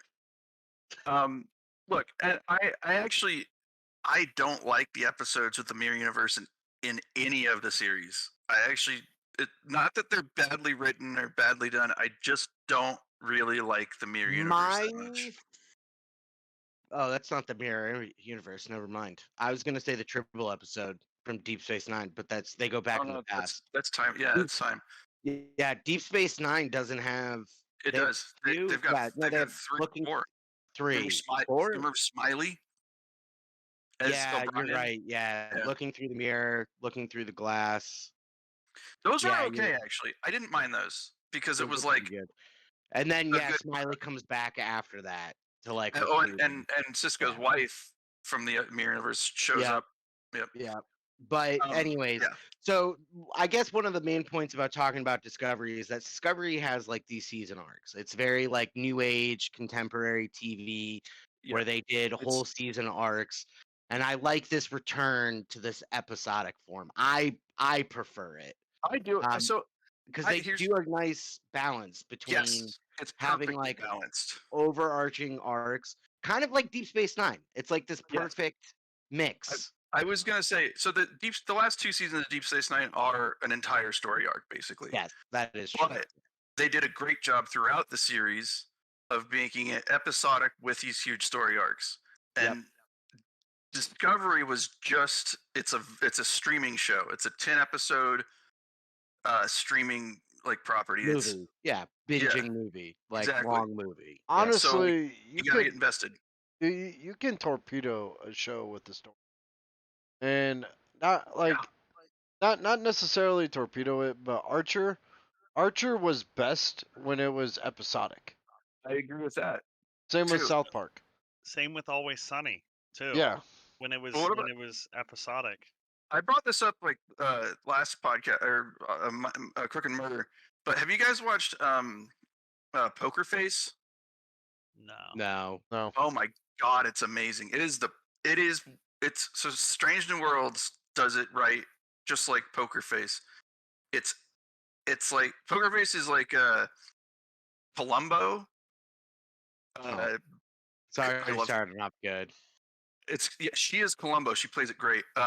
Columbo combined with like Monk or like one of those type of shows where they have like a special. It's even crazier though because she can knows when people are lying. But that's what I'm saying. It's like Columbo, but mixed with one of those like I was Psych or like just any of those detective Mentalist, any of those detective shows that have like one little trick to them, right? Like but one little. It's done so well, and she's an alcoholic. She's drinking all the time. I love it. Anyways, Strange New Worlds is like that. It's the first season. Again, I don't think they meant to do another season. It is as episodic as the original series with the character development of Deep Space Nine. Because you get the backstory of Pike. Go ahead. Well, I was saying, you get the backstory of Pike, you get the backstory of Spock, you get the backstory of Nurse Chapel, who was a bit part on the original series. Yep. What were you going to say? Well, I was just going to say they probably did always have a second season in mind just because they have the ended on a story of, they have the story of Una. That never gets resolved. Well, I think that... Because she gets arrested at the end. I think that towards the end of writing it, I think that they either got picked up by they were told that they were going to get a second season. Yeah, okay. Because it was a big surprise. You didn't see it coming. But yeah, so they have the second season airing now. I think it's halfway through, a little bit more than halfway through, and the second season episodes are blowing my mind. With Spock and Captain Pike, and Una and La'an. I love this, but there's some canon issue here that I realized. So you know La'an, Noonien Singh? Yes. The security officer? The security officer. She's a descendant of Khan Noonien Singh. Yeah. Who is like the big bad throughout the universe. Like he committed genocide during the eugenics wars. In Star Trek canon, if you watch Wrath of Khan, it is not widely known who he is. Why don't you guys just do a podcast where once a month you flip flop between Dune and Star Trek? Okay, well, we're gonna get through this. Don't worry. No, I'm no. just I saying. mean, I take your Oh, no, time, you're good. but Yeah. just in general. So let's do it this way. What do you think of Captain Pike? Let's not compare him to Yes. other Okay. captains, because otherwise Absolutely. we'll be going on for hours. The captain debate, or not debate, the captain discussion, people's favorite captains, whatever, can go on forever. Captain Pike on his own is fucking awesome. Yeah, I agree. He is. And you said it before when we were talking outside of this. He's the perfect mix of Starfleet Protocol, right? I know we weren't going to bring in other captains in here, but I think you said it. Picard and Cisco combined into one captain. Exactly. And what I like is he is not Kirk, because Kirk is on deck right now, right? Yeah. So like, Yeah. Kirk becomes the youngest. First, he becomes the youngest first officer in Starfleet, and then he becomes the youngest captain in Starfleet, captaining the flagship Enterprise. And he's impulsive. He's impulsive. He's a kind of a womanizer. Yep. Wait, Crook? Which I like that they kind of make fun of him for it in I love it. Strange New Worlds. But you know, that's what's nice about Pike is that they made him calculated, calm, patient, but willing to go outside. And it is a very protocol heavy captain, but it knows when you should not He follow protocol to do the right thing. He's the perfect officer in my opinion. He is or the perfect manager even. He manages up and down, right? He manages to Starfleet, but he will protect his crew no matter what, whether it breaks protocol. Or he will, if his crew is in trouble. Like that's how the first episode starts. Is his first officer? He's on hiatus because he's trying to figure out what to do in the 10 years he's got left before he becomes a cripple.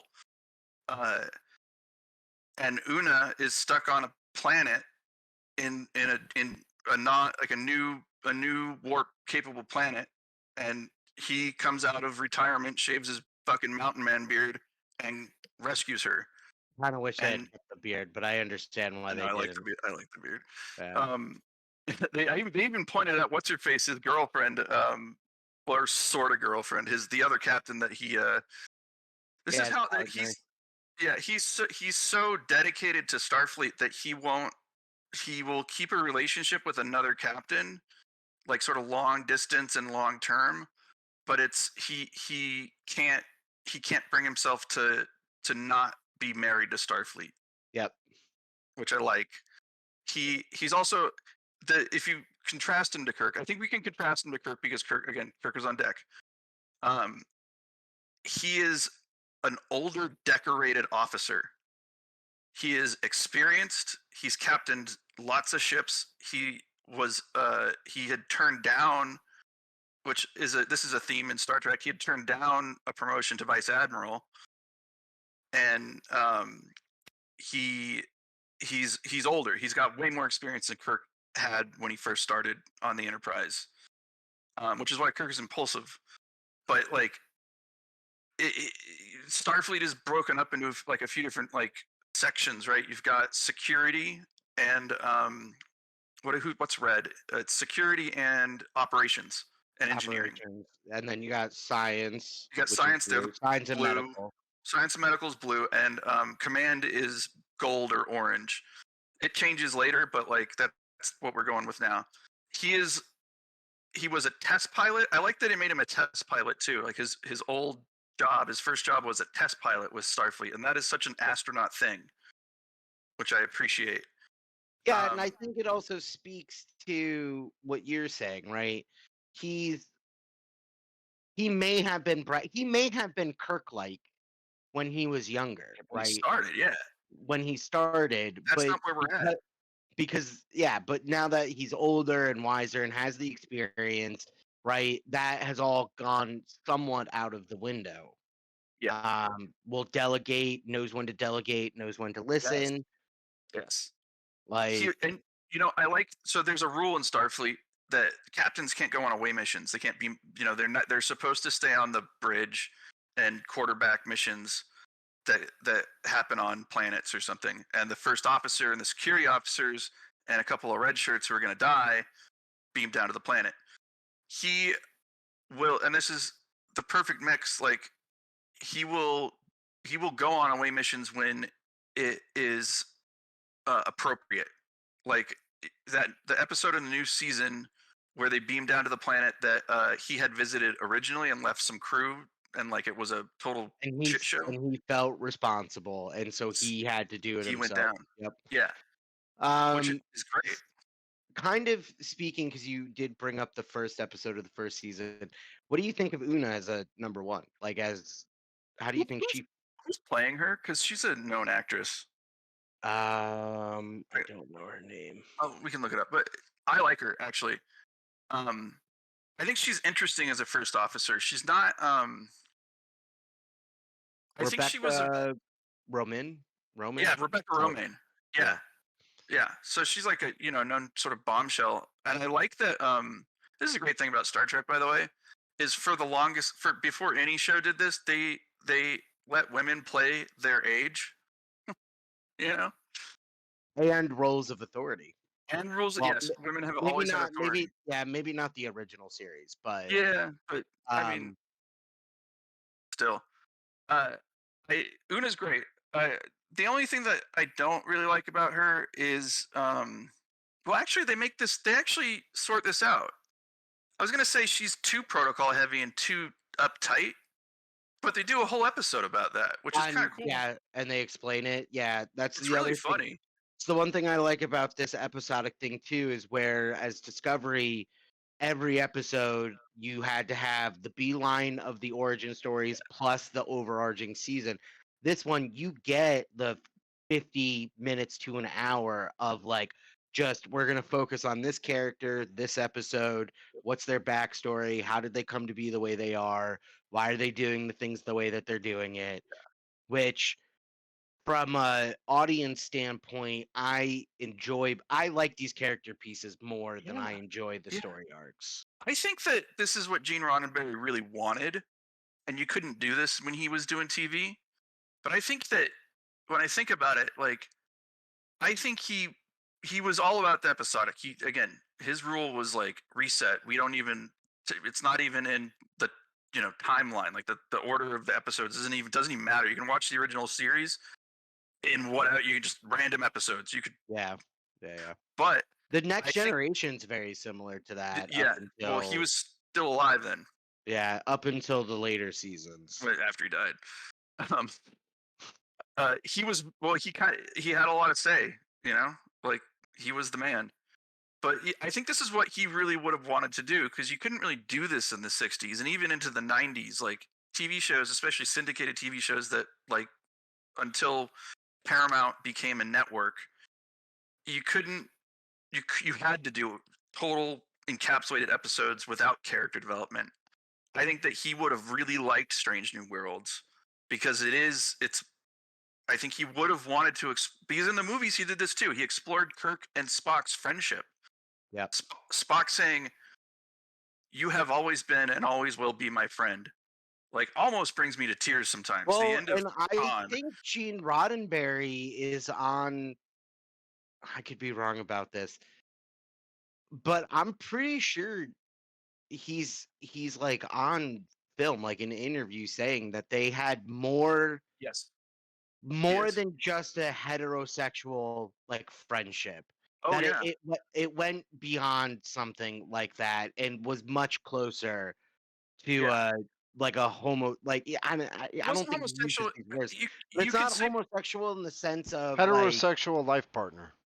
Actually, yeah, that's not bad. But I think he wanted to go even further than that. Well, but he stopped short of homosexual. They weren't attracted to each other physically in that way, homosexual. But they should. He created this whole. He loved Vulcans, and one of the reasons he loved Vulcans was because, and it wasn't because he developed it. When Leonard Nimoy came in, he brought almost everything that is Vulcan. He had the whole ideas. Like Roddenberry's idea was Vulcans are incredibly logical. They don't have a lot of emotions, or they have emotions that are stronger than humans, but they have mental blocks for them. But Leonard Nimoy so this is a Yeah. Jewish thing, and Leonard Nimoy is Jewish. He brought a lot of stuff from his faith into the Vulcans, and it's hard to explain. It's not that they're homosexual, but like they also brought in the idea of Katras, which is like it's a soul. And Vulcans are semi-telepathic, but in a way that's deeper than telepathy. It's a soul sharing. Kirk and Spock. Yeah, Kirk and Spock shared Katras, if you want to put it in the vernacular, and that's a deep relationship. But I always loved the way that like when it came to their friendship, Spock wasn't a Vulcan. He was and not, I think that's the he wasn't a great thing. human either. He was So his since we're friend. talking about Spock, how do you think? Because Leonard Nimoy is like just Legendary. OG, right? What do you think about Ethan Peck as Spock? I think he's better than the guy that was in the J.J. Abrams films. What's his name? Zachary Quinto. Zachary Quinto, yeah. People loved Zachary Quinto too. I liked him. He did a decent job, but I think Ethan Peck nails it. Ethan Peck is amazing. And I think he really nails that. And especially since they give him more room than Leonard Nimoy because they're trying to get his backstory about being half human and how that affected him. Whereas Leonard Nimoy was playing the character like years in the future where he's kind of got more of a handle on it. Like it comes up in like conversation, but it's never really shown, right? Yeah. Ethan Peck's Spock is battling between his sides. He hasn't done his what's the Kolinar? He hasn't done his Kolinar yet, which again, Leonard Nimoy brought that in as like a bar mitzvah. Oh, really? That's pretty. I didn't know that. That's cool. Yeah, even though a bar mitzvah doesn't purge you of feeling, it's just a big party. But he brought that in. Like, I think Ethan Peck does it. Ethan Peck stole the show in the second season of Discovery. As Spock when he's broken down. Up. Yeah, and he shows up like he's got a beard. He looked great. Yep, he's like crazy because he's trying to figure this thing out. Yeah, and you know what? They mentioned this very briefly in Wrath of Khan, that as a boy, Spock had dyslexia. Oh, interesting. And they bring that up they elaborate on that in Discovery, with Spock's human mother saying to Sarek, Spock's father, I read out loud to him because he couldn't read to himself. I did the human thing with him to fix dyslexia. And Sarek is like, we could have fixed that at the Science Academy. And she's like, he's half human. It wouldn't have worked. And that's the one thing I like about Strange New Worlds. That Discovery, I don't think I give Discovery credit for trying something new. I do. And trying to reimagine it. But and I really like Redhead, which I really like. And I like Strange New Worlds for things that you just said. They take like a sentence, or they take like this tiny little kernel of something that happened like 30 years ago in a show or a movie or whatever, and they just kind of expand on it. They're like they're allowing it to expand and like explain it more fully. Yeah, I'm gonna say that. So they also expand on Spock's love life, which I like. But also, I'm actually back to Kirk and Spock and Pike. Pike and Spock have a very similar relationship to Kirk and Spock, except that Spock was Kirk's first officer, whereas he's a lieutenant in Strange New World, and he's a science officer. Well, and what I like though is they do have a similar relationship, but it's more of the mentor-mentee mentality. Exactly. Right? They are. I wouldn't go as far as saying that they are friends. I think Kirk. I think Pike tries. Well, I think Pike is. It's the same way that Pike is friends with everybody else, right? Yes, he's captain. He has to separate himself. He's captain. He's very close to his crew, willing to help them, but he knows that line. Whereas Kirk doesn't. Kirk was all over the place. Yeah, he was. He will be, and they Kirk allude is not to my that. favorite captain. Just FYI, he's really low on the list. But I like parts of him. Well, I liked him in isn't the like movies. Shatner just kind of a dickhead, anyways? Yeah, I have no idea. I have stories about Shatner. I've met him. My ex-girlfriend's dad represented him as an actor and got him Boston legal, so he got an Emmy for that. So I've met him. He is so here's a little funny story. So when the first movie was in development, I was dating this chick, right? And her dad told Shatner, because they offered Shatner a role, like a cameo in that movie, the J.J. Abrams movie, and I won't say his name, but his agent said, "Don't do it. It's not going to be successful." And Nimoy did it, and people went fucking wild. Dude. No, Um, I gotta say, I love Nimoy. I feel like everyone loves Nimoy. Nimoy. Oh, dude, he He also was, embodied yeah. Ni- Oh, God, like he he's loves such Nimoy it. a good is dude. Nimoy is the blueprint on how celebrities should act. Yes, He is 100%. he's the blueprint of how celebrities should act in general, but also he's the blueprint of how to uh, be in a show that has a rabid following and has a huge universe and engage with fans in a like really interesting way. He was Keanu Reeves before Keanu Reeves was Keanu Absolutely, Reeves. that's a He's great like comparison. he's like that level of just a good Yeah. human being. He's Shatner was a Just dick. a humble, down to Shatner is earth. a dick. he's the Hamill of the Star Trek universe. Actually, yeah, Yeah, that's a good basically. point. Wow, I don't like to compare those two things because they're very different, but that is totally true. He is the Mark Hamill. Yeah.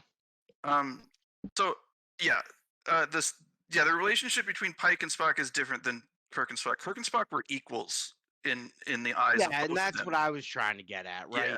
It's like Spock and Pike are friends in so much as a mentor can be a friend to a mentee, right? Exactly. But there is still always going to be that gap Yep. where Spock can't be his full potential with Pike. He can't be his BFF, whereas with Kirk. Yeah. So I like that they're getting into Spock's love life. So they bring in his fiance, who in canon actually does become his wife. That's not a Wife. spoiler. Yeah. So I don't know if they're gonna keep that in future. I don't know what they're gonna do with I that. would really like them to retcon that personally, because I don't like her. But she's nowhere to be seen in any. This is the first appearance of her. We just like kind of know that he was married at some point. Oh, that's true. Yeah. The frame hasn't been anything. This is the first appearance. Is she just in like novels and stuff? Or is she Yeah, mentioned? she's mentioned in novels, but he's not married. By the time that TOS happens, he's not married, so it doesn't last long. Oh, I so think. he was married to her before TOS. Yeah, he will be marrying her at some point in Strange New Worlds. Was again, I would really love him to retcon because I love the relationship between Spock So and Nurse Chapel. maybe this is how they retconned it. Maybe they had the relationship, and instead of getting married and it ending, they got very close to getting married, and then it ended. So they don't really need to retcon it because it wasn't. You're right. I think it might have been in novels and shit. So like, so maybe this is the way that they did it. Yeah. the thing is, like, we know that Nurse Chapel and Spock aren't together in TOS because Yeah. Kirk actually max on her a little bit. Yeah, and to be honest with you, I think that's going to be the way it goes too in this one because they even have. I don't. Did you watch the late or episode 6? Is that the newest one? Aurora. Well, it's Aurora's episode. Yes, I watched that one, and they are awkward, but the one before that was beautiful. It was a beautiful episode. Oh yeah, when he fucking, it's the classic shows up at the door and she was about to leave. Oh Yeah. God, you know what, they do a lot of cheesy shit like Freaky Friday. Yeah, but they nail it. They make it work. It's the best thing. They nail it. Spock and Supreme in the first season, Freaky Friday, and they're in each other's bodies, but they do it in such a way that I've never seen it done. They nail it. Now I'm gonna let you take the majority of this one because I wasn't. You mentioned the engineering. I wasn't entirely sure what you wanted to get at on this about like the constantly changing of engineers. Yeah. So kind of tell me what you were thinking more in depth. All right. So just to kind of get some handle on this. The engineers in Star Trek, along with Adam Savage, were huge inspiration to me growing up. Chief O'Brien, Scotty, fucking Geordi LaForge. Those guys worked on these ships in space and made it happen. They did repairs in space. They got to warp 9. Like it made me the engineer that I am, or the operations guy that I am, whatever you want to call my job. I do a lot of shit like that. Not on the starship, but like I always loved the engineering, and I've always, God, we weren't talking about Deep Space Nine, but I will say that I love that Deep Space Nine actually introduced just enlisted personnel with Chief O'Brien. A non-commissioned officer. Yeah, he was a Master Chief. Like, I love that he was like, "Don't say sir to me. I'm not an officer." Yeah. Which, strangely enough, he's the only real character in the universe that's not an officer. But Oh, yeah, I never thought of that either. Yeah. maybe so. Like, okay, so the Enterprise right now has had 3 engineers so far. One we don't know about. I think he was killed in the battle with Discovery. Because that definitely was not what's his name? The Enar. Yeah, because he was already there in the first season of Yeah. So, but they brought him on because he was actually friends with Spock. So eventually we need to get to Scotty, and we get a glimpse of Scotty in an episode of Strange. The last episode of season 4. We don't get a glimpse. We hear him being Scotty saying, "I can't do a Scottish accent for the life of me. I can't get it to go, Captain." Basically, is what he's saying. So we know that Scotty shows up in the next 10 years or so. So we went from can you look up the Enar? Yeah, I'm looking. I can't remember his name. I loved him though. He was good. So the engineer on Strange New Worlds, the starting out engineer, is this. He's an Enar, which is he's of the Andorian race, but the Enar are a minority on Andor that live at the poles. Hemmer, thank you, Hemmer. played by Bruce Horak. God, he's good. He is blind, and he's a pacifist, but he also, there's a point I was rewatching this. I rewatched the first season for this episode. There's a point where he talks about being a pacifist in Starfleet to Uhura. She's asking him, like, the Enar have this like very interesting sort of like they have precognitive power, so they can kind of tell the future in a sense that like they know what may or may not happen. Like, they can see something, but they also don't talk about it because it's against their sort of like culture, religion. But it's also their religion to the idea is that you find a purpose, and then as if you die and you've completed that purpose, it's okay. Everything's going to be all right, which I like. That's a good outlook. And when he talks about what his purpose is, he's like, what was it? To fix things that are broken, that's what an engineer does, which I loved. And then there's an episode with the Gorn, and when they're on the ship with Uhura, and he says to her, she's like, "How are you a pacifist in Starfleet?" And he says, I will not commit violence against anything, but I will protect the crew with my life. Pacifism does not have to be a null game or something. Yeah, and not to just to use like as a simile, but I don't know if anybody here's watched like Hacksaw Ridge, but that's what, when he said that line, that's what made me. I thought of Hacksaw Ridge. It's a little like that, right? Like, guy doesn't carry a gun, but like he will do whatever. Like Himmer goes above and beyond to protect Uhura, who's not even an ensign yet. She's a cadet. Like, he took her on as a mentor, which I thought was cool too. They gave her a great story. Yeah. And like he views his mentorship of her as something that like he has to do. He's got to Like, fix broken things. yeah, exactly. Yeah, because she is broken. She's Yeah. emotionally broken. She lost her family. Yep. And the blind thing they did amazingly well. Like, the first interaction between him and Ahura is Ahura saying he's cutting vegetables with Pike. I love that Pike cooks, by the way. It's cool. Yeah. Um, I he's think cutting, that's another little shout out to DS9, to be honest with you. absolutely. Yeah. God, oh man, What, he was. that he cooks. Yeah, well, everything's actually. They even talk about this in Discovery in the 3rd season. There's an admiral or something, and he's like, they replicate an apple, and someone says like, this tastes good, but it doesn't taste like the real thing. And he says, I wouldn't know. I've never had a real apple. So like, Yeah. So one of the ways that Yeah. like humans were able to travel in space. get this socialist kind of utopia, right, is it's not even socialist because they don't have money, but That's just is what they the came lady up with says. replication technology, so they can replicate food, materials, like as long as you have the energy, but food, materials, clothing, like They just whatever you reorder need. the atoms, but basically they're recycling shit. They're eating their shit. Yeah. Yeah. Great.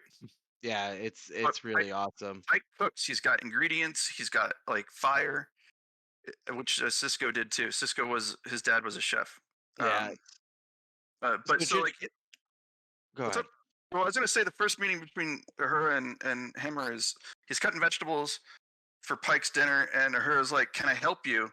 And he says something like, he's like really indignant. He's like, "Absolutely not! I can do this myself." And she says, "Well, I was always brought up to help people who have disabilities or impairments."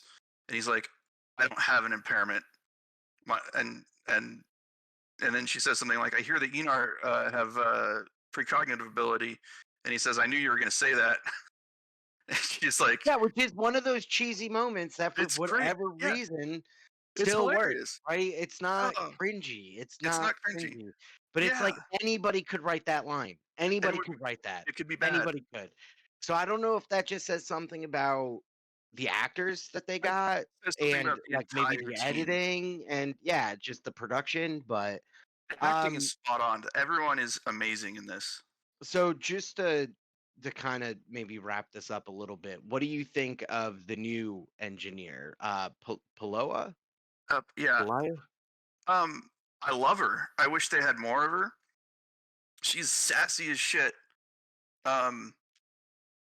She fucking okay. So we were Alex and I were talking about this. We were trying to figure out if she's the same race as Guinan from Next Gen. I think And I looked that up. I thought I looked it up. I don't think she is, but she's similar. She's super old. She's lived with humans on Earth from at least the 2000s or the 90s. She does say something along the lines of like she's a pack rat. She's also stolen a bunch of art, and like they're going. There's an episode. Yeah, they're going through her shit and they're trying to figure out what's stolen property and not. And there's like paintings, and she's like, they bring a painting up, and she's like, "That's a fake. Tell the Louvre to stop calling me." Dude. But yeah, she also says, if you experience every single economic meltdown and disaster that humanity can, you become a pack rat. I don't know how long this socialist, no money utopia thing is going to last. Because she's like 400 years old. All right. So Guinan is an Eloran. Eloran. Not Elorian, an Eloran. Eloran. Mm-hmm. And then, yeah, she's Pelia.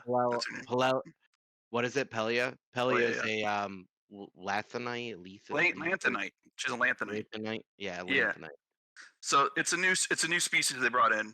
I think she's great. I think that the actress is a little. I think she's older, so she's not in a lot of episodes. I don't think she's like full on sort of like full time, But when she's on, she's great. She's hilarious, and actually, she did have a very big cameo in episode 6. Like not cameo, but she had a big role in episode 6, which I liked. And she put Una in her place, which I thought was cool too. Yeah, and I'm hoping that I'm hoping she gets at least one episode to kind of explain how she came to be at They're Starfleet. they're hinting at it. Like they have put little things. Like when they go back in time with Kirk, she's there. I think they're gonna do a full episode with like her life story, which I think will be great. I don't think she's gonna die. I think she's the way I don't. she's I think the way they've built that character, she's gonna get bored bored. and Yeah, leave.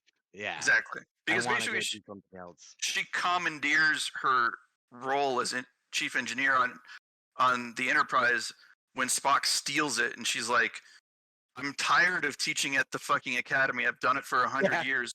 Let me Yeah. get on a starship. I'll help you steal the ship."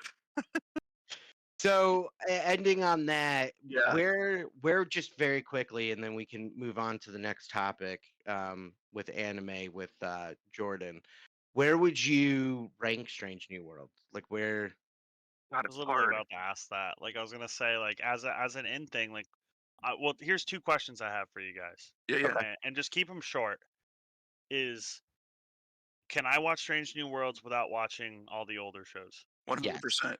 Yes. Okay. And then second is how long actually is it already? Is it on season 2? Is it on season 3? They're Like in the middle of season 2. So Okay. 10 episodes for season 1, and they have 7 episodes out right now of season 2, and they're all every Okay. single episode is about 50 minutes. It's on Yeah. Paramount, right? Yeah, Paramount Paramount. Plus. Okay. Okay. It's really good. Yeah, you can just jump What in.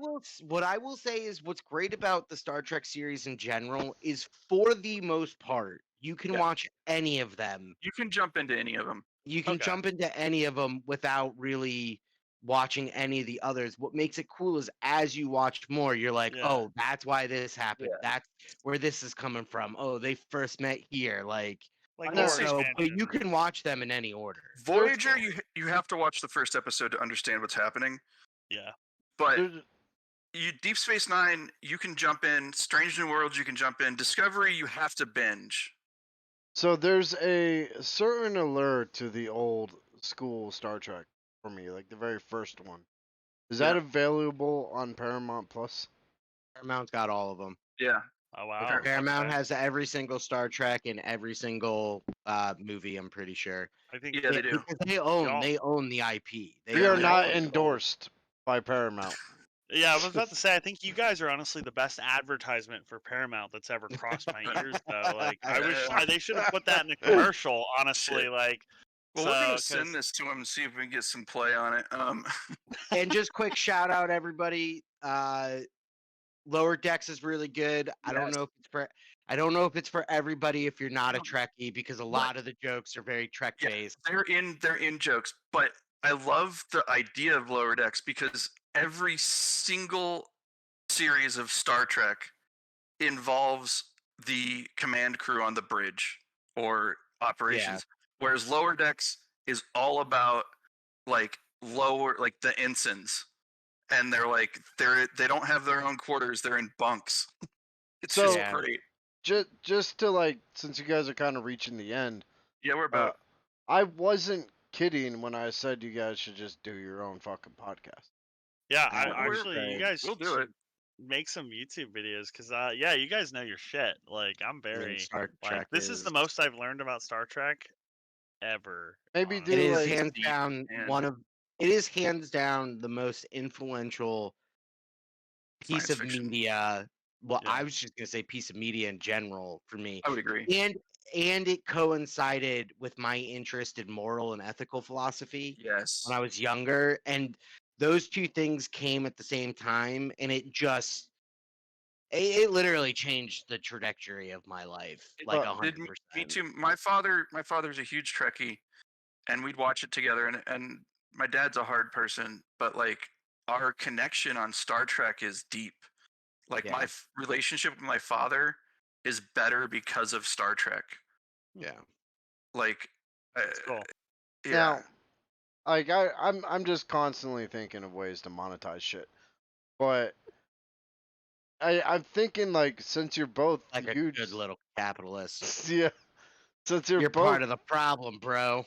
since you're both Trekkies and Dune nerds, why not just do like I said, do 1 month of Star Trek, then 1 month of Dune, 1 month of because Star we could Trek. just do Star Trek. There's I really would, no I would reason say let's to just do do. Star Trek. Dune is also a universe that is deep, and there's a lot of expanded shit. I would Yeah, say we could and do just Star Trek. nobody Yeah, understands it. and So I if will you say about Dune, yeah, but the problem with me and Dune is I've only read the first book. I haven't read any of the other. Like I I've have read not the read truth any comes of the out. other books. I've read every What do you single mean the one. truth? I've read every single Dune book, including the ones written by his Frank Herbert's son, Oh, so okay? So and I would they're have so much to catch up on. they're I think that bad. would just be a one-man show at that point. I Yeah. think it would just be Max talking about So Dune. like I know Dune the Dune universe is a spans of about 30,000 years, and I can tell you what happens in every single year of those 30,000. Like I can go to the Balerian Jihad. That's the very beginning. But okay, so Star Trek. Let's just end it.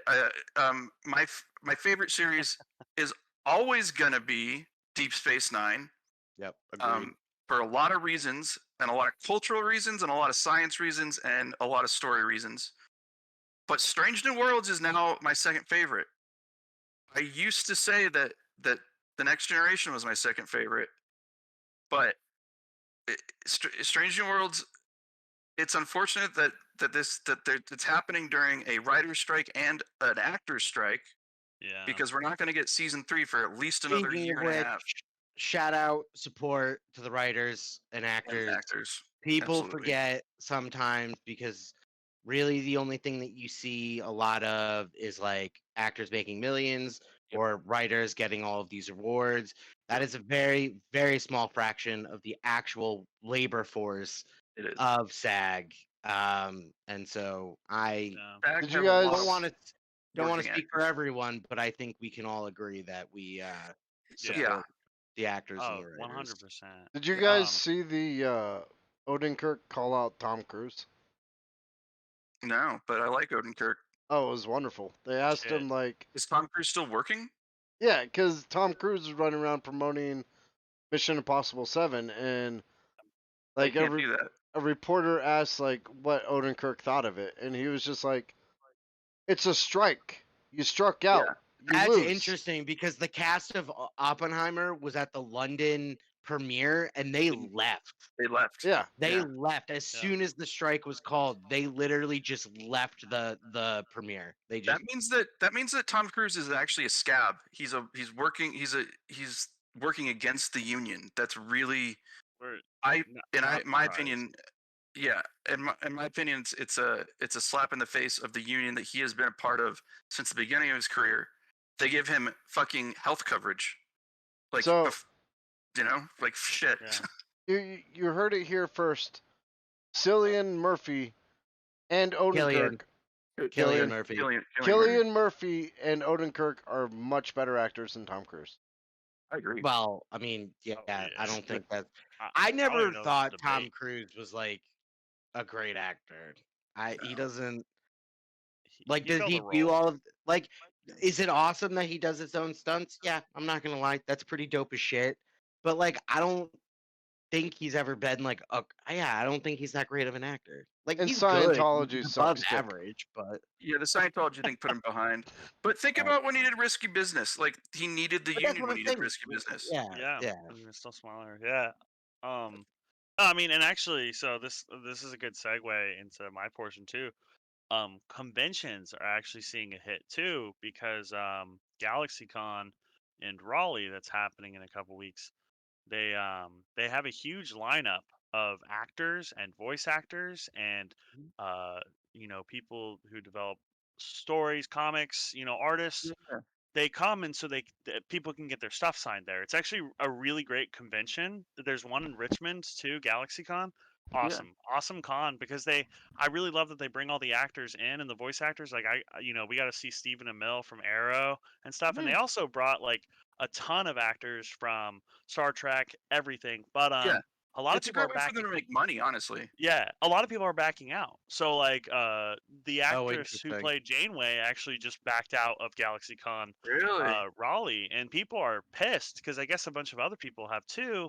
And I mean, people are pissed, but it's at the same time like You can't be pissed.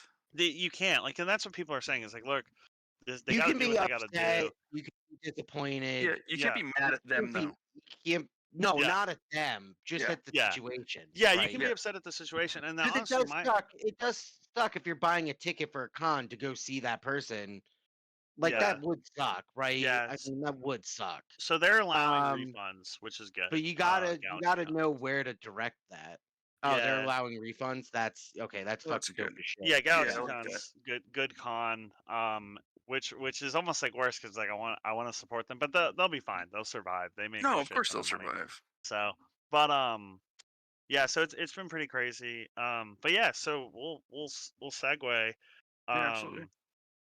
So yeah. Well, so I wanted to ask you guys. So what what's Max? What's your favorite anime you've ever watched? Like if you know name one or two. You don't. I mean, if you've watched a lot, then you can say that too. But I don't watch a lot of anime, but I appreciate certain anime. So I'll tell Yeah. you my favorites, and they're the ones that I've watched like almost exclusively.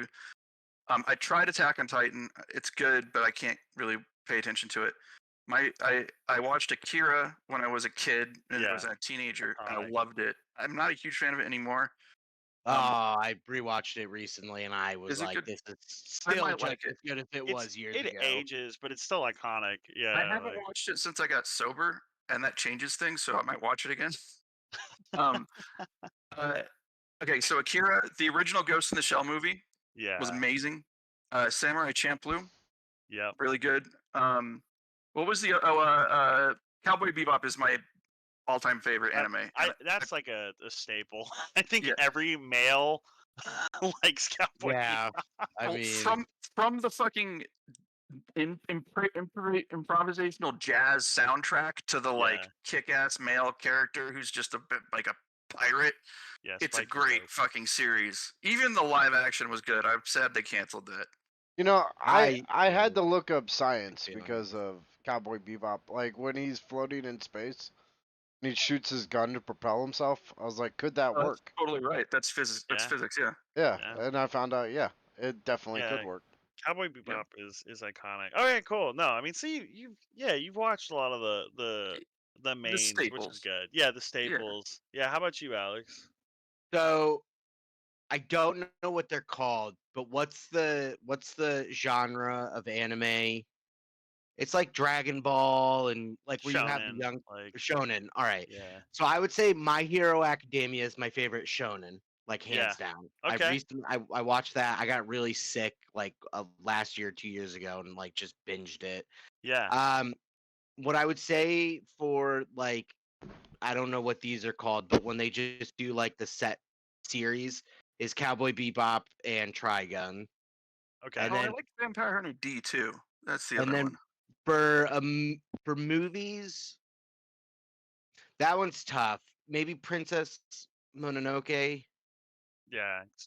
Anything Ghibli makes is pretty Yeah, good. you know what? I think can I do that for my movies? Just anything Yeah. that Ghibli No. Studios I mean, does. it's anything. Yeah. No, I like to get a feel I for mean, like what even people their games watch. are fucking Nino Yeah. Kun. If no one's played those games, fucking play them. They're fucking Yeah. fantastic. No, it's actually dope to hear somebody say My Hero just because like My Hero is like super slept on, and it's one of those things where it's sad because in the beginning of the show, and I don't have any slides for this obviously because we're just like talking about it, but like My Hero suffers from where the main character Deku is just such a whiny brat in the beginning. He's so whiny and it kind of like drives people away, and I just tell people I'm like just you know get past him being so whiny. And I talked about this in one of our podcasts earlier where like just because they're high schoolers doesn't mean that they have to be the most whiny fuckers on the face of the planet. Like you can have character development without them starting out as fucking infantile Yeah, babies. that is true. Yeah, I but totally agree with that. I But still once love My Hero though. It's dope. it's really good, and he does change a lot, Oh, right? 100%. Yeah. So they do get there, but I can see that. I can see a lot of people being put off about Yeah. how how much of a whiny bitch he is, but that's kind of the Yeah. point, right? Like Yeah. he doesn't really gain that confidence until he gets the power, Yeah. right? Yeah. So Yeah, and it does help with his character development. It's just one of those things that like because that's what almost stopped me, and I'm so happy I didn't let it because I mean it's a great story. I've never actually talked about My Hero, and so I'll have to I talk about that once. I think it's a great story, and I think it's a great Like universe. universe. Like just the play on superheroes that they Yeah, do in that show, like from any culture, but I yeah. mean especially like American like Marvel movies or like Marvel So, comics and stuff. Is it? It Is you it? or let DC yeah too is let me great. let me lay the Is it? lore for it, Max and Kirby. Sorry, I should have done that first. Well, what were you gonna ask, Max? Well, I was gonna say, you brought up the superhero thing. Is it a little bit like how like Alan Moore or Garth Ennis? Garth Ennis did The Boys. Is it a little So bit it like it how those so no those joke, guys? man. No joke, man. It's funny you say that because I was literally just about to say it's basically the boys if you didn't have the whole conspiracy theory thing and it Okay. wasn't as modern because everyone what they call them is they're quote unquote called quirks.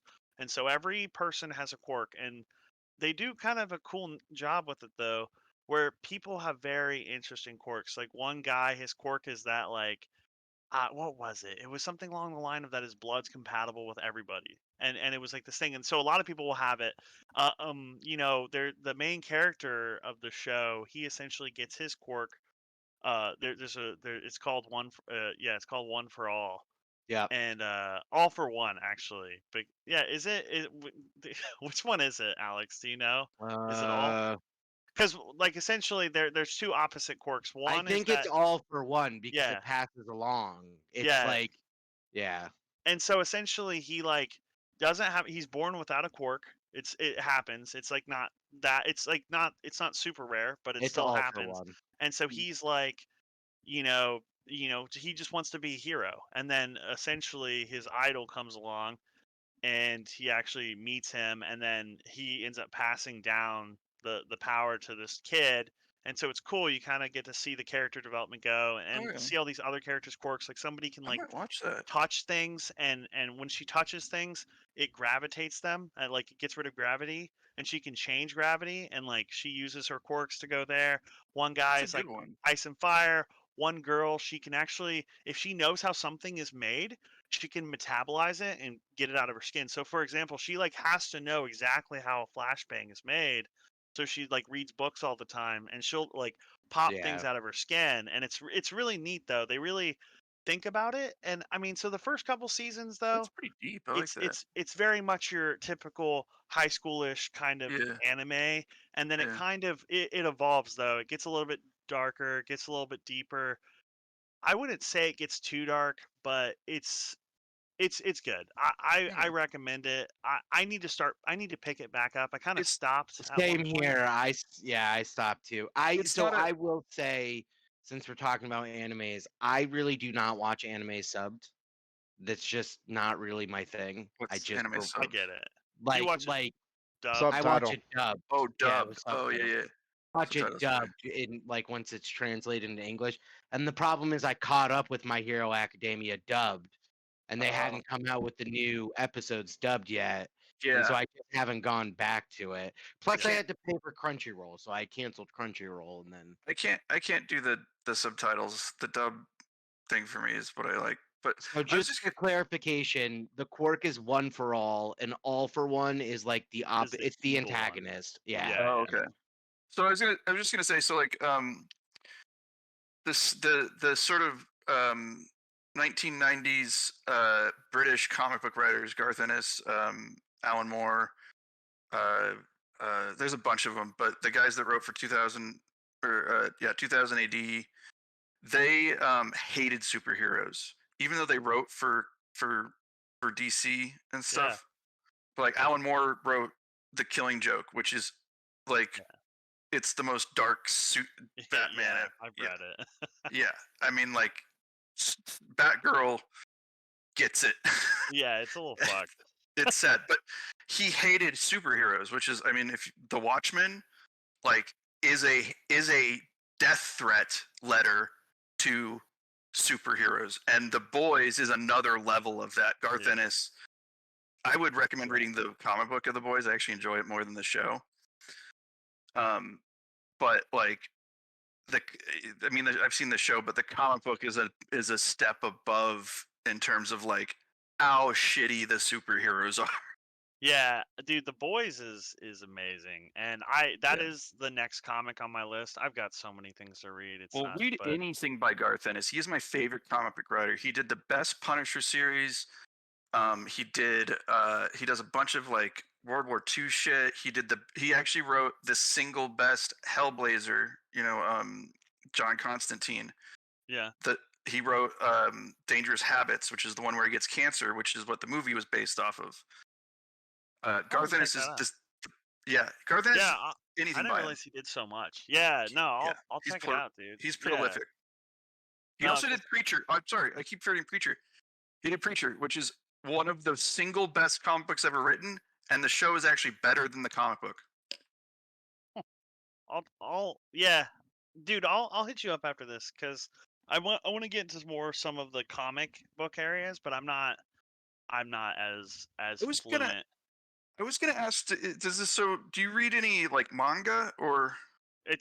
I read a shit ton of manga, Okay. and then I read like I like, for example, like the only comic I'm reading right now, I guess two. I'm reading Keanu Reeves comic Berserker, and then I'm reading Sure. Walking Dead. So I don't like Walking Dead. Are you ever going to cover The Last Ronin? Me? The Ninja Turtle one? Yeah. I can. Yeah, I can.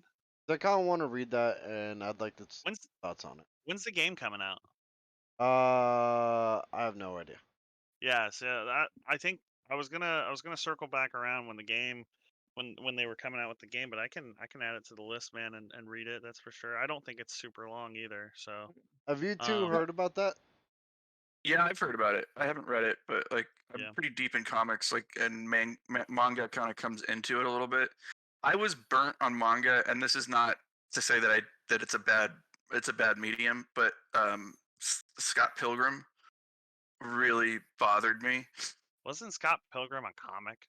No, it was written as a manga. Is it really? Because isn't yeah. it?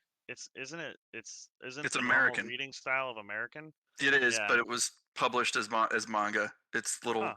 manga books.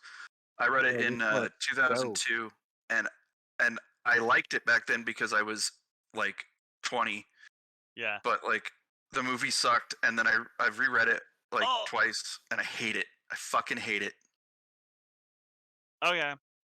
I can Alright. accept that. I don't think Scott Pilgrim is like the greatest story in the world or anything, but yeah, no, that's interesting. I haven't read all of it, so I can't comment. It was published originally as manga. I think maybe they made like a trade paperback. Like So it's actually funny you say that. And then I'm going to continue on because I don't want to keep us up all night. What were you going to say? no, I want to go. Yeah. Oh, No, I was yeah. gonna say you have a section. Yeah. They are releasing a Scott Pilgrim show with all the original voice actors from the movie. So sorry, buddy. So you're gonna have to hear about it again. They have to redo it because it doesn't No, hold up today. we're moving on. Okay, it just doesn't. I'm gonna say this: it doesn't hold up. The fucking Pixie Dream Girl does not hold up today. It does not work as a fucking storyline. It's offensive. Okay. That's it. I'm done. That's an interesting topic. But they're gonna do that some other time. Okay, so I'm gonna just start out with a lot of people were hyped about which when I say a lot of people, a lot of anime fans. I'm not a huge fan of the isekai genre. I don't even know if you guys have ever even heard of it. What is it? But So what is the isekai? So You got Suicide Squad there, yeah. it's essentially like it's a genre of just basically you take a character from like a world and introduce them to a like new fantasy world, and it's like they're supposed to. So I mean, how they literally have a textbook definition is isekai is a subgenre of fantasy in which a character is suddenly transported from their world into a newer, unfamiliar one. And Well, I was that's like, an old comic book thing too, but yeah. yeah, I mean that's the thing is, and so like it's kind of funny though. They have ridiculous names, like 9 times. I didn't mean to bring that up on this game, but like essentially like any manga that's isekai just has weird ass names where they literally like the title is not left up to creativity or anything. It'll be literally like world's finest assassin gets reincarnated in another world as an aristocrat. It's always some long dumb shit like that. And so like I'm not a big fan of them. People love them. They keep popping up. That's But fine. yeah, this came out. Suicide Isekai came out like a month ago, and the trailer, people were popping up wild about it in like Whoa, is this forums going to and be a stuff. show or is it Yeah, going to it's a be? show. Yeah, I it's a mean, show. listen, I don't know much about Isekai, but I would watch the shit out of that. Oh, I mean, it's being done by the same people who animated Attack on Titan, so it's gonna look Oh, good. it's I'm gonna just look good, very yeah. interested in this and how the story is gonna actually be, and I'll just go through some of the slides. But I mean, it Yeah. looks like it's anime. I mean, it looks like your typical anime. I mean, it looks good. So we'll see how it fleshes out though, Are we because going I to don't. revisit it when it like comes out? Yeah, we are 100%. Okay.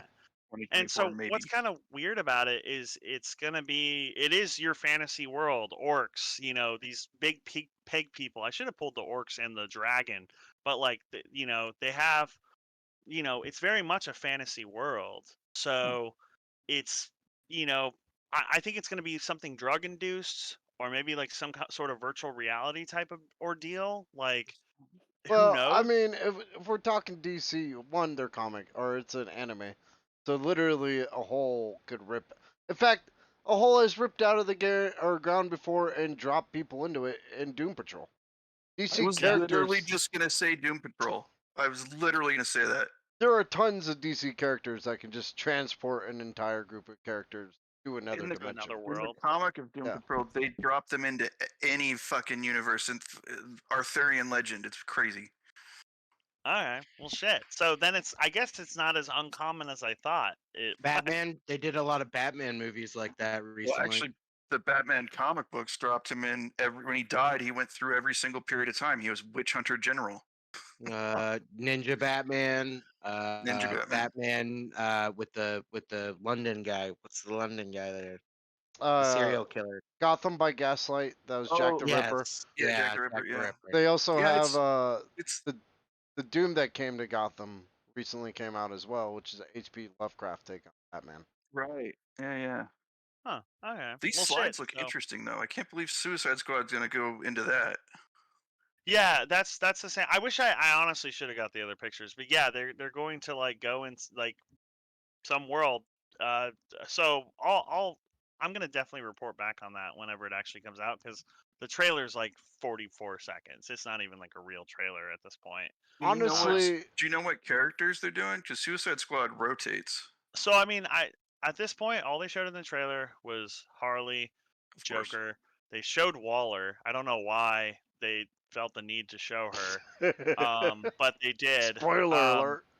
And so I was kind of like, okay, that's neat. And then all the rest was just kind of like fantasy world stuff, but they weren't fighting them or anything yet. See, So I would fucking kill to see like Professor Pig lead that army of pigs, or to have like Scarecrow as a plague doctor during that time. So, Like, Joker That has would be cool. Joker has never been a part of the Suicide Squad except for in the movie. yeah, I think he's just like driving so he's Harley never somewhere probably. been a part So of the Suicide Squad because I don't count that fucking film as the DC universe because everything past the Man of Steel is complete garbage until the Batman released. Yeah, Man of Steel was actually better than people thought it was. Oh my god, look at this. yeah, so I just included this because it's animation. Cannot wait. Dude, I'm so yeah. happy. So Futurama, the last episode aired September 4th, 2013. That's insane to me. Yeah. Like This is that's the I didn't. show. No, go Yeah. on. Sorry, I'm not trying to hijack your. Oh no, you're good. What were you gonna say? This is the show that will not die, and I Will love not that. die. Thank God. I love that because Futurama is hands down one of my favorite shows of all time, and And what makes me really happy is you can see the dip in quality in The Simpsons when Futurama is airing because Matt Groening just like all of his attention goes towards Futurama They rather also than The lost Simpsons. David X. Cohen, who is an That's amazing true. writer.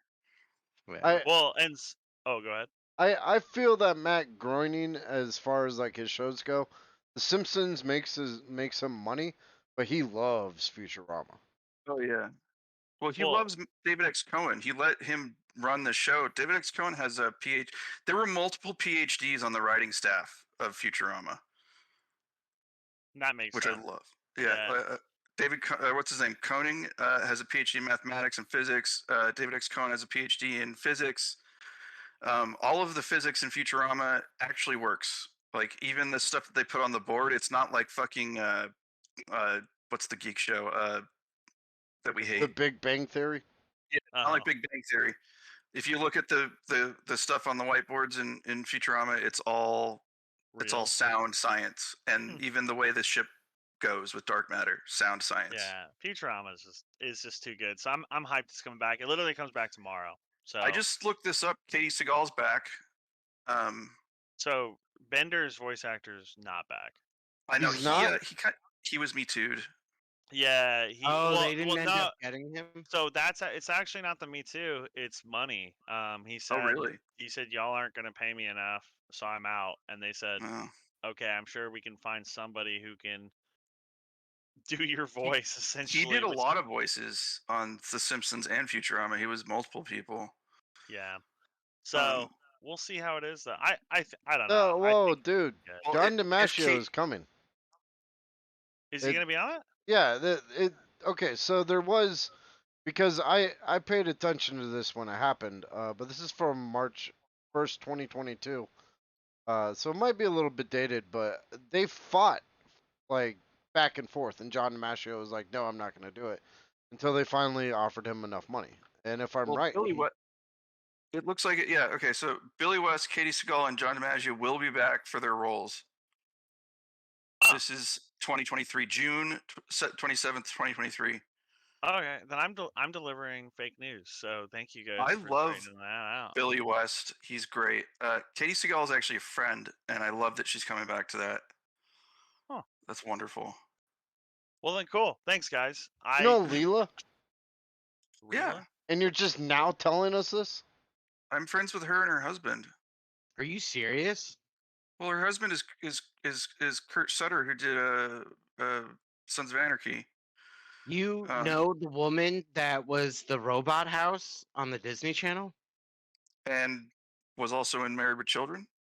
What dude, you okay. I lived in LA for a long time, okay? Yeah, this is for like we can do this later at I'm later. just saying that I'm happy that Katie's back because I know she liked playing Leela, okay? That's all I'm saying. Can I meet her one day? You have, dude. When? On Zoom. I'm not gonna say it, but you have. Oh, fuck. You met both her and What her the husband. fuck? You could have been like, hey, by the way, that's Leela. You know, okay, all right. We're moving past this. I told you that's Katie Her, Seagal. right? I mean, her name was on Zoom. God damn it. Okay, sorry. Kurt is helping me publish a comic book. So like they're friends. They're actually done. It's not like I met them once. These are friends of mine, and I'm very happy that she's doing this. This is great. Sorry, we completely hijacked your section. No, Jordan. you're good. Sorry. I'm more in awe too that Max is trying to publish a comic book, and this is the first time I've heard of it. So I've just I'm gonna have to randomly look you up. crossed paths with Leela apparently, and didn't even realize it until like a year later. It's been in the works for about a year. Now that both of those people are on strike because one's WGA and the other SAG, Kurt's got a little more time, so we'll see. So next topic. So I've been this has like fresh. This is a very fresh ass series, and Wild strawberries. So I'm not a big fan of the name. I don't really know why they named it that, but that's just typical Japanese fashion, just picking random English words sometimes. Who knows? Maybe it'll come to fruition here. Translation or something. But yeah, I mean that shit happens all the time. But I mean, it really does. Like walking around Japan when I like lived there, they'd always be wearing these shirts that were like half Japanese and half like American. half English, yeah. And it would say something like "I like dog fart" or something, and it's like, what the fuck? Like, yeah. they don't know anyway. Yeah, so So I literally the only reason I even started reading this is because I have the Shonen Jump app, and that's how I read Chainsaw Man.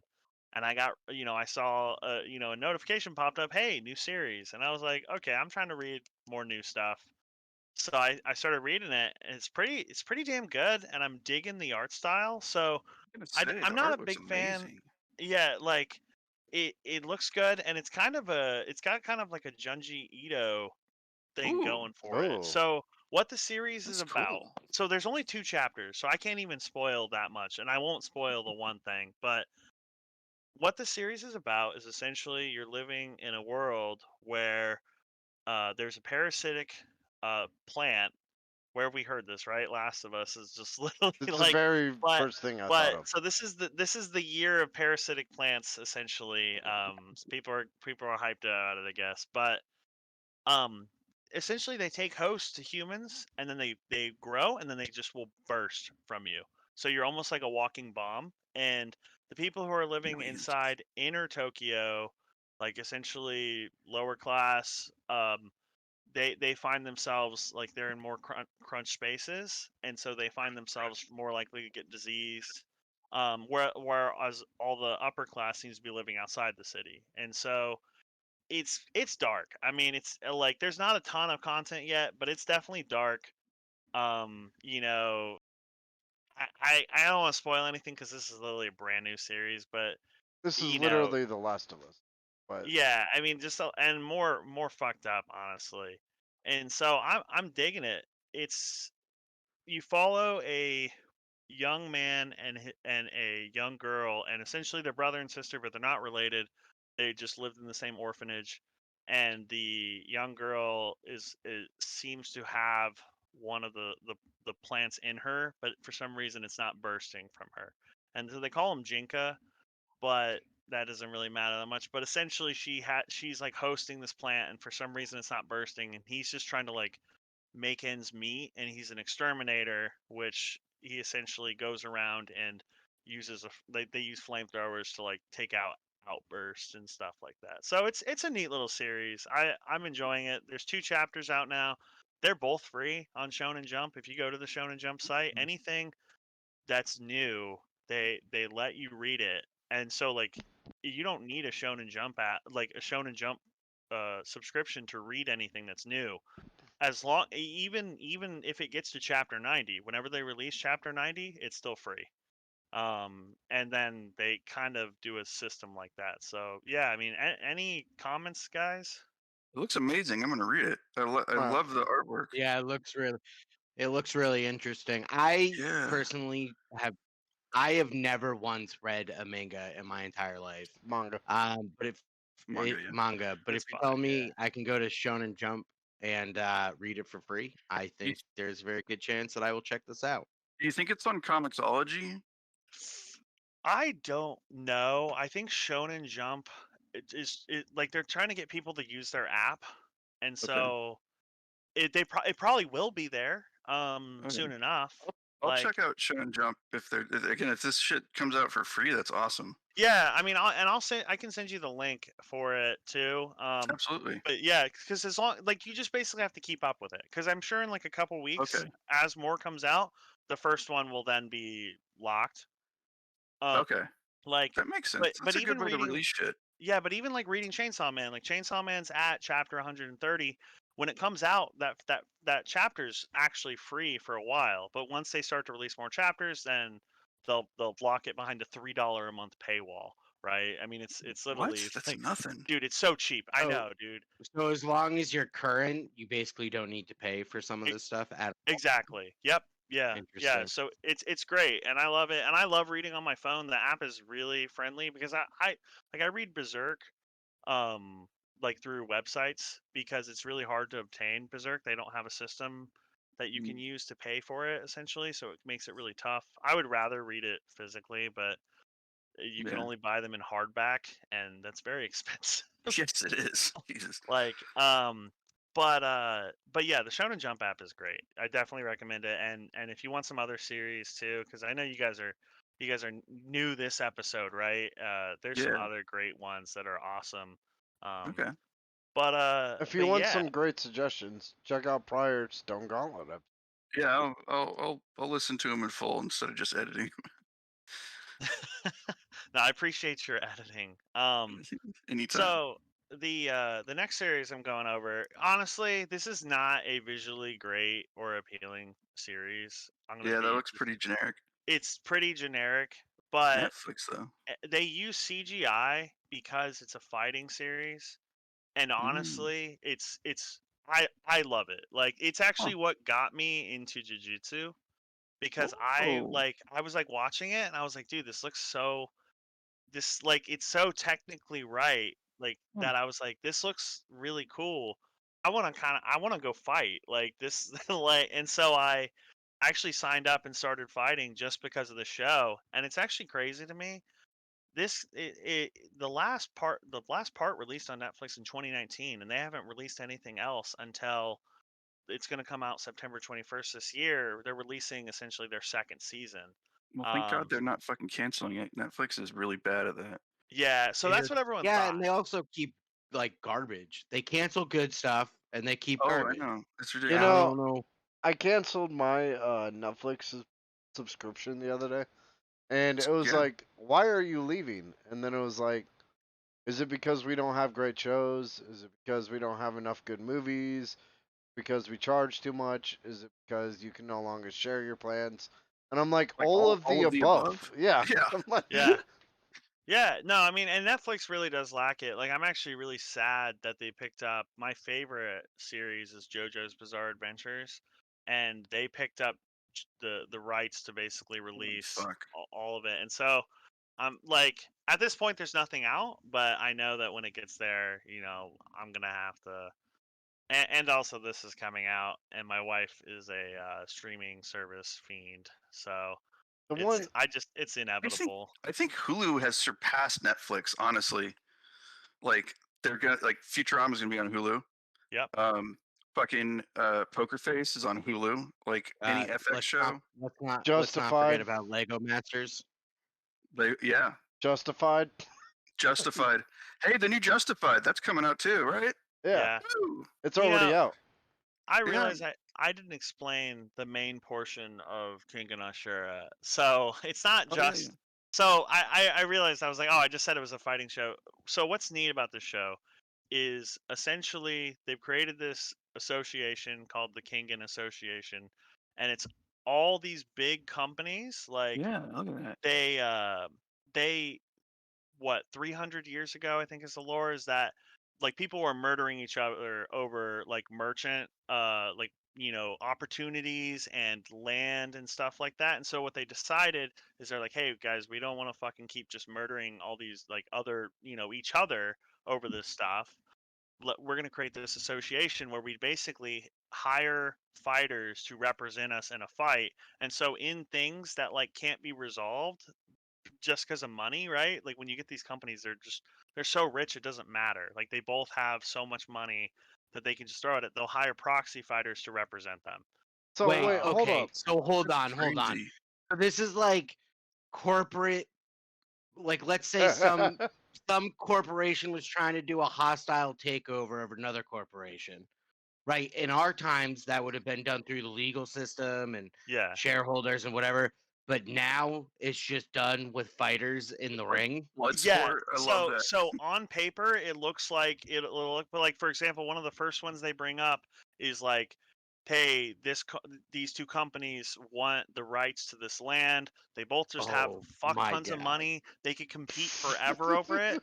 So instead, what they do My is they both god. hire fighters, and the fighters they duke it out. And I mean, they don't have to kill each other.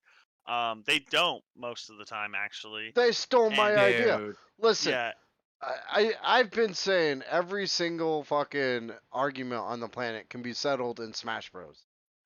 yeah, that's Are yeah, you saying dude. that Microsoft and Activision could have duked it out to see who comes out on top? No, it would have been Exactly. Microsoft and Sony. Oh, Yeah. there you go.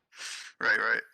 Yeah, and so I mean, you've got like basically Disney, Nintendo, Bandai. I mean, it's funny. Like it's a good show. I mean, the manga's supposedly even better. I just have not gotten the time to read it. That reminds But me of a book I read. That's so interesting. yeah, but yeah. So I mean, it's pretty dope, and I think that's honestly that's all I put in the slides for today. The other two things I wanted to mention because I actually forgot I one hadn't added it, but so yeah, Kirby, the show Hell's Paradise I mentioned in our last podcast, it ended all right. It's kind of ended on a cliffhanger. I don't know. It didn't really deliver anything special. It's a little bit weird that two shows about killer plants, like two series about killer plants in the anime world, like popped up like that. Because Wild not, Strawberries but yeah, go ahead. I mean, not necessarily, right? Like, when Killer Finding Nemo got released, Shark Tale showed up like 3 months later. Well, yeah, Very true. that's you always get a fucking B version of something like that. So Yeah. So I just thought it was a weird coincidence. The other series that I think Max, you probably know about it, and I want is Invincible. Have you read yeah, Invincible? Very good. I've read the comic books. I've seen that it's on Prime. I haven't decided. I haven't watched it yet, but the comic books, it's a good read. I'll say it's Yeah. way better than fucking Walking Dead. I despise the comic book and the show. But yeah, Invincible's good. Invincible's a really, really interesting.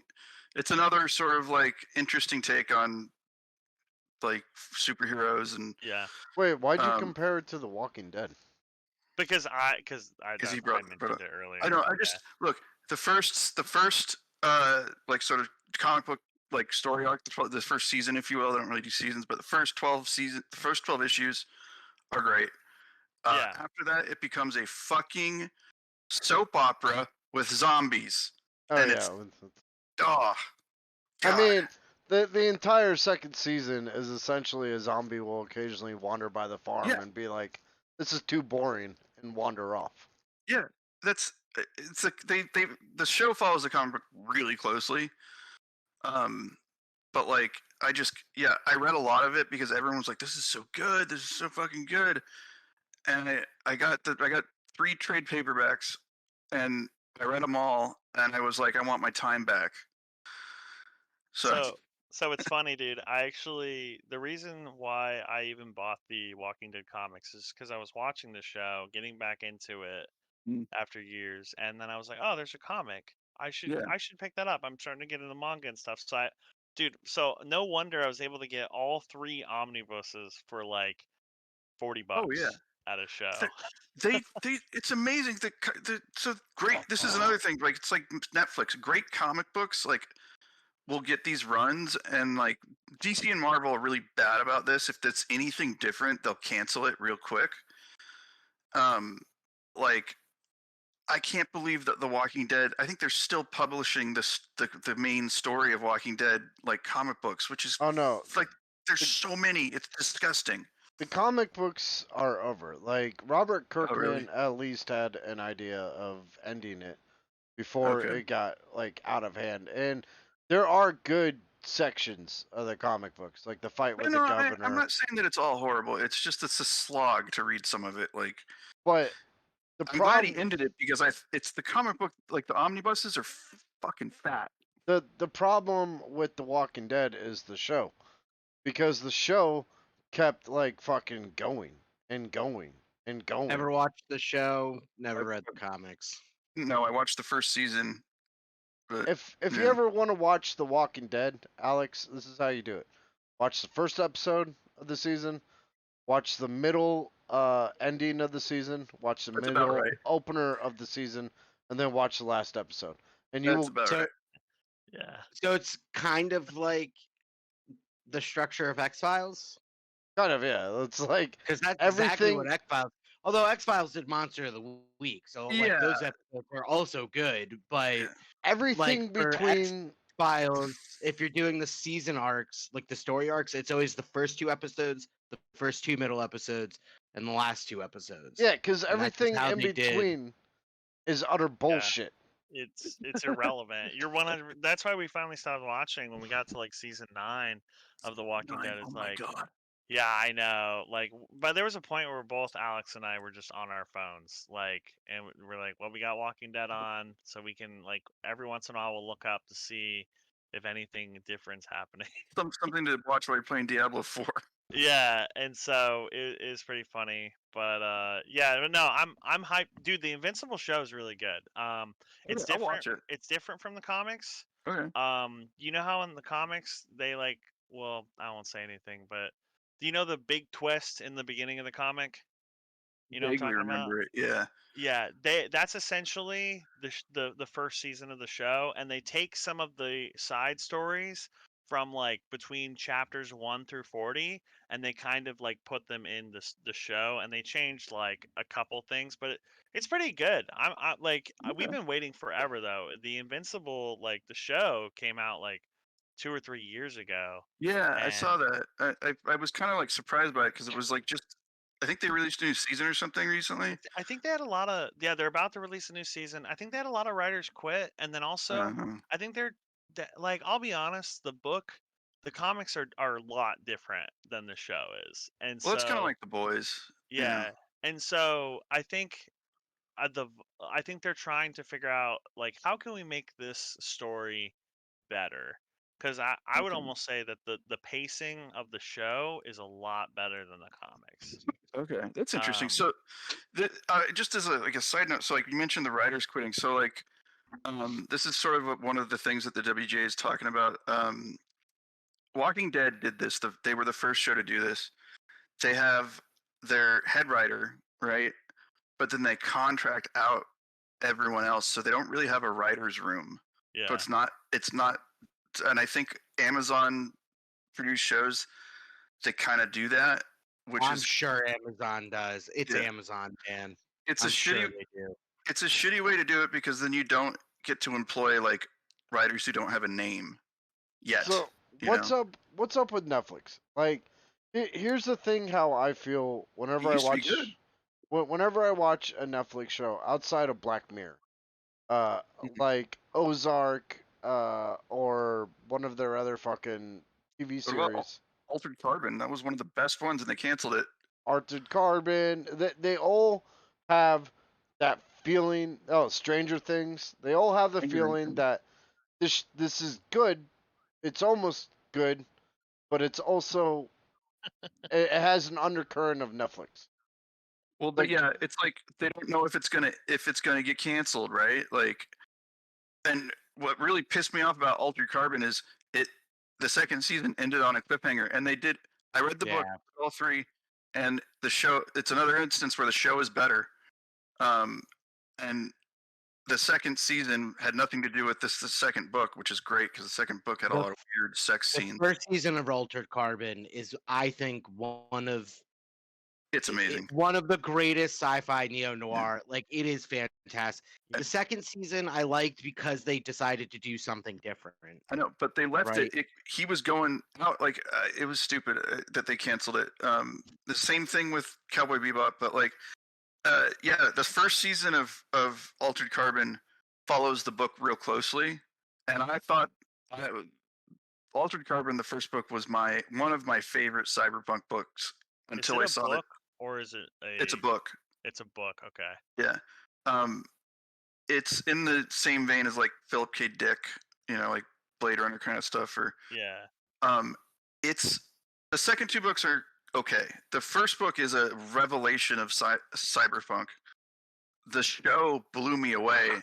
I was just like, and the actor they So, got to play him, Takashi Kovacs, the big fucking Nordic guy, yeah. so good. So you know what's funny for me with Altered Carbon? What drove me away Hmm. is the sound on that show is fucked up. I don't know. Did you guys It notice is. that? Yeah. Yeah. Well, it has the same problem with a lot of movies. Movies are shot in a way that doesn't translate to television speakers very well, where Yeah. the sound effects are really loud and the dialogue is really low. Dude, that was exactly it. The music was like loud. I was like, I can't Yeah. even understand these fucking people because the music is so fucking high. I was like, They didn't. Jesus They didn't. Christ. They didn't shoot it. They didn't shoot it right for a TV show. They shot it like a movie. With the technical stuff, the sound, right? Like That's interesting. yeah. which sucks. I know what you're talking about. I hate that. We Yeah, we well- we are yeah. approaching 3 hours, and I want to do one Yeah, yeah. quick shout out to Secret Wars, guys. That's a good show. You should all go check. I gotta go Oh to yeah. bed. Better than the comic book. Again, another one that's better than the comic book. Yeah. Oh wow. Yeah, no, let's end it here. We had some good combos tonight. I enjoyed it. This was amazing. I might do this more often. It was No, a we lot should of do fun. this. We should do the Star Trek thing, Alex. I think we should try to figure that out. Maybe once a month. Yeah, we can Star talk Trek. about it. I Yeah. would definitely be down for that. And maybe what we can do is, I don't know. We can figure it out. We'll figure Well, it out. I already have an Another idea time. for like episodes. Like we can do an episode on captains. We can do an episode on like series, or we can do an episode on like first officers. Honestly, we could talk about Riker and Spock and shit. Like, Yeah. I yeah. want Let's I sign want- off, yeah. I want a name, and I want your first draft for an episode. Okay, Yeah, I'll look into it. we'll We'll get both look into it. later. Alright. I really need to go to bed. All right, I'm also guys. I'm working on Dybbuk's too, so we got to think about that. But yeah, Well- Almost 12:30. We will go ahead and end it here. Yeah. Shout out to John Zara for allowing us to use his Old Lang Syne song Mhm. for the ending. And he has a YouTube channel that is JOHNZARRA. Crook and Murder will be back next weekend with sleep paralysis. So my favorite. look forward to that. And also shout out to Jay Gazes, who has a Twitch stream. Go follow him. Oh yeah. I just want to mention something about Upside Down Brain. We had lined up a guest host. Lindsay, she's Dr. Nick's wife. I was really looking forward to having her on, but she just had a baby and she had some complications afterwards. She just got out of the hospital. Is everything all right? Yeah, she's okay. Actually, they caught it. It's hard to explain, but it's you. Yeah, when you don't need to explain. I Yeah. just She's good. It's a good. If they hadn't caught it, she wouldn't be good. That's the thing. But she's got her hands full. So I think Josh and I are probably going to end up doing it ourselves. But the next, it's been hanging. I've got an outline and everything and a playlist. We're going to do anarcho punk / folk punk, and it's a different format. So keep an eye out in the next month for that. I really hope we can get it together. Maybe we'll have Taylor or Dr. Nick has his hands full too, because now he's got 2 kids. So we'll figure it out. All right. And I think that's it, guys. My name is Kenny Crook Irish Kirby. Keep it weird out there. Peace. See you guys. I like it, Jordan. I'm just My name is- casual. My name is Maxwell Murder, and I've been sharpening this knife the whole episode, and I don't want to scare anyone. and I'm special guest Alex. Stay yourself. Stay true to yourself. And have a good night. Fuck yeah. Good night, America. I got a 40 ounce and a system to overthrow tonight. I think that was pretty good. We did That go was 3 good. hours, but But I am going to bed. Yeah. Right now. You look very tired. Good night, guys. Yeah, and I Night. gotta like work tomorrow, so. Oh shit, it's Sunday. Yeah. Yeah. Well, I only have to work a little bit, so it's not like I wouldn't have done this if I knew I had to like work a full day tomorrow. Okay. You know what I mean? But I just need to work like half a day, like Hey, in the afternoon. What's the company you work for, dude? CACI. What was the one before that? Sort of P. Yeah, it was. It's Paraton now. Yeah. Pfizer Pharmaceuticals, I think it was. The 50-year-old that I'm talking to works for them. Pfizer? For Paraton. I mean, wait, Pfizer or Paraton? Paraton. Paraton. They're a huge. They're huge. I know they're IT huge. company. They're a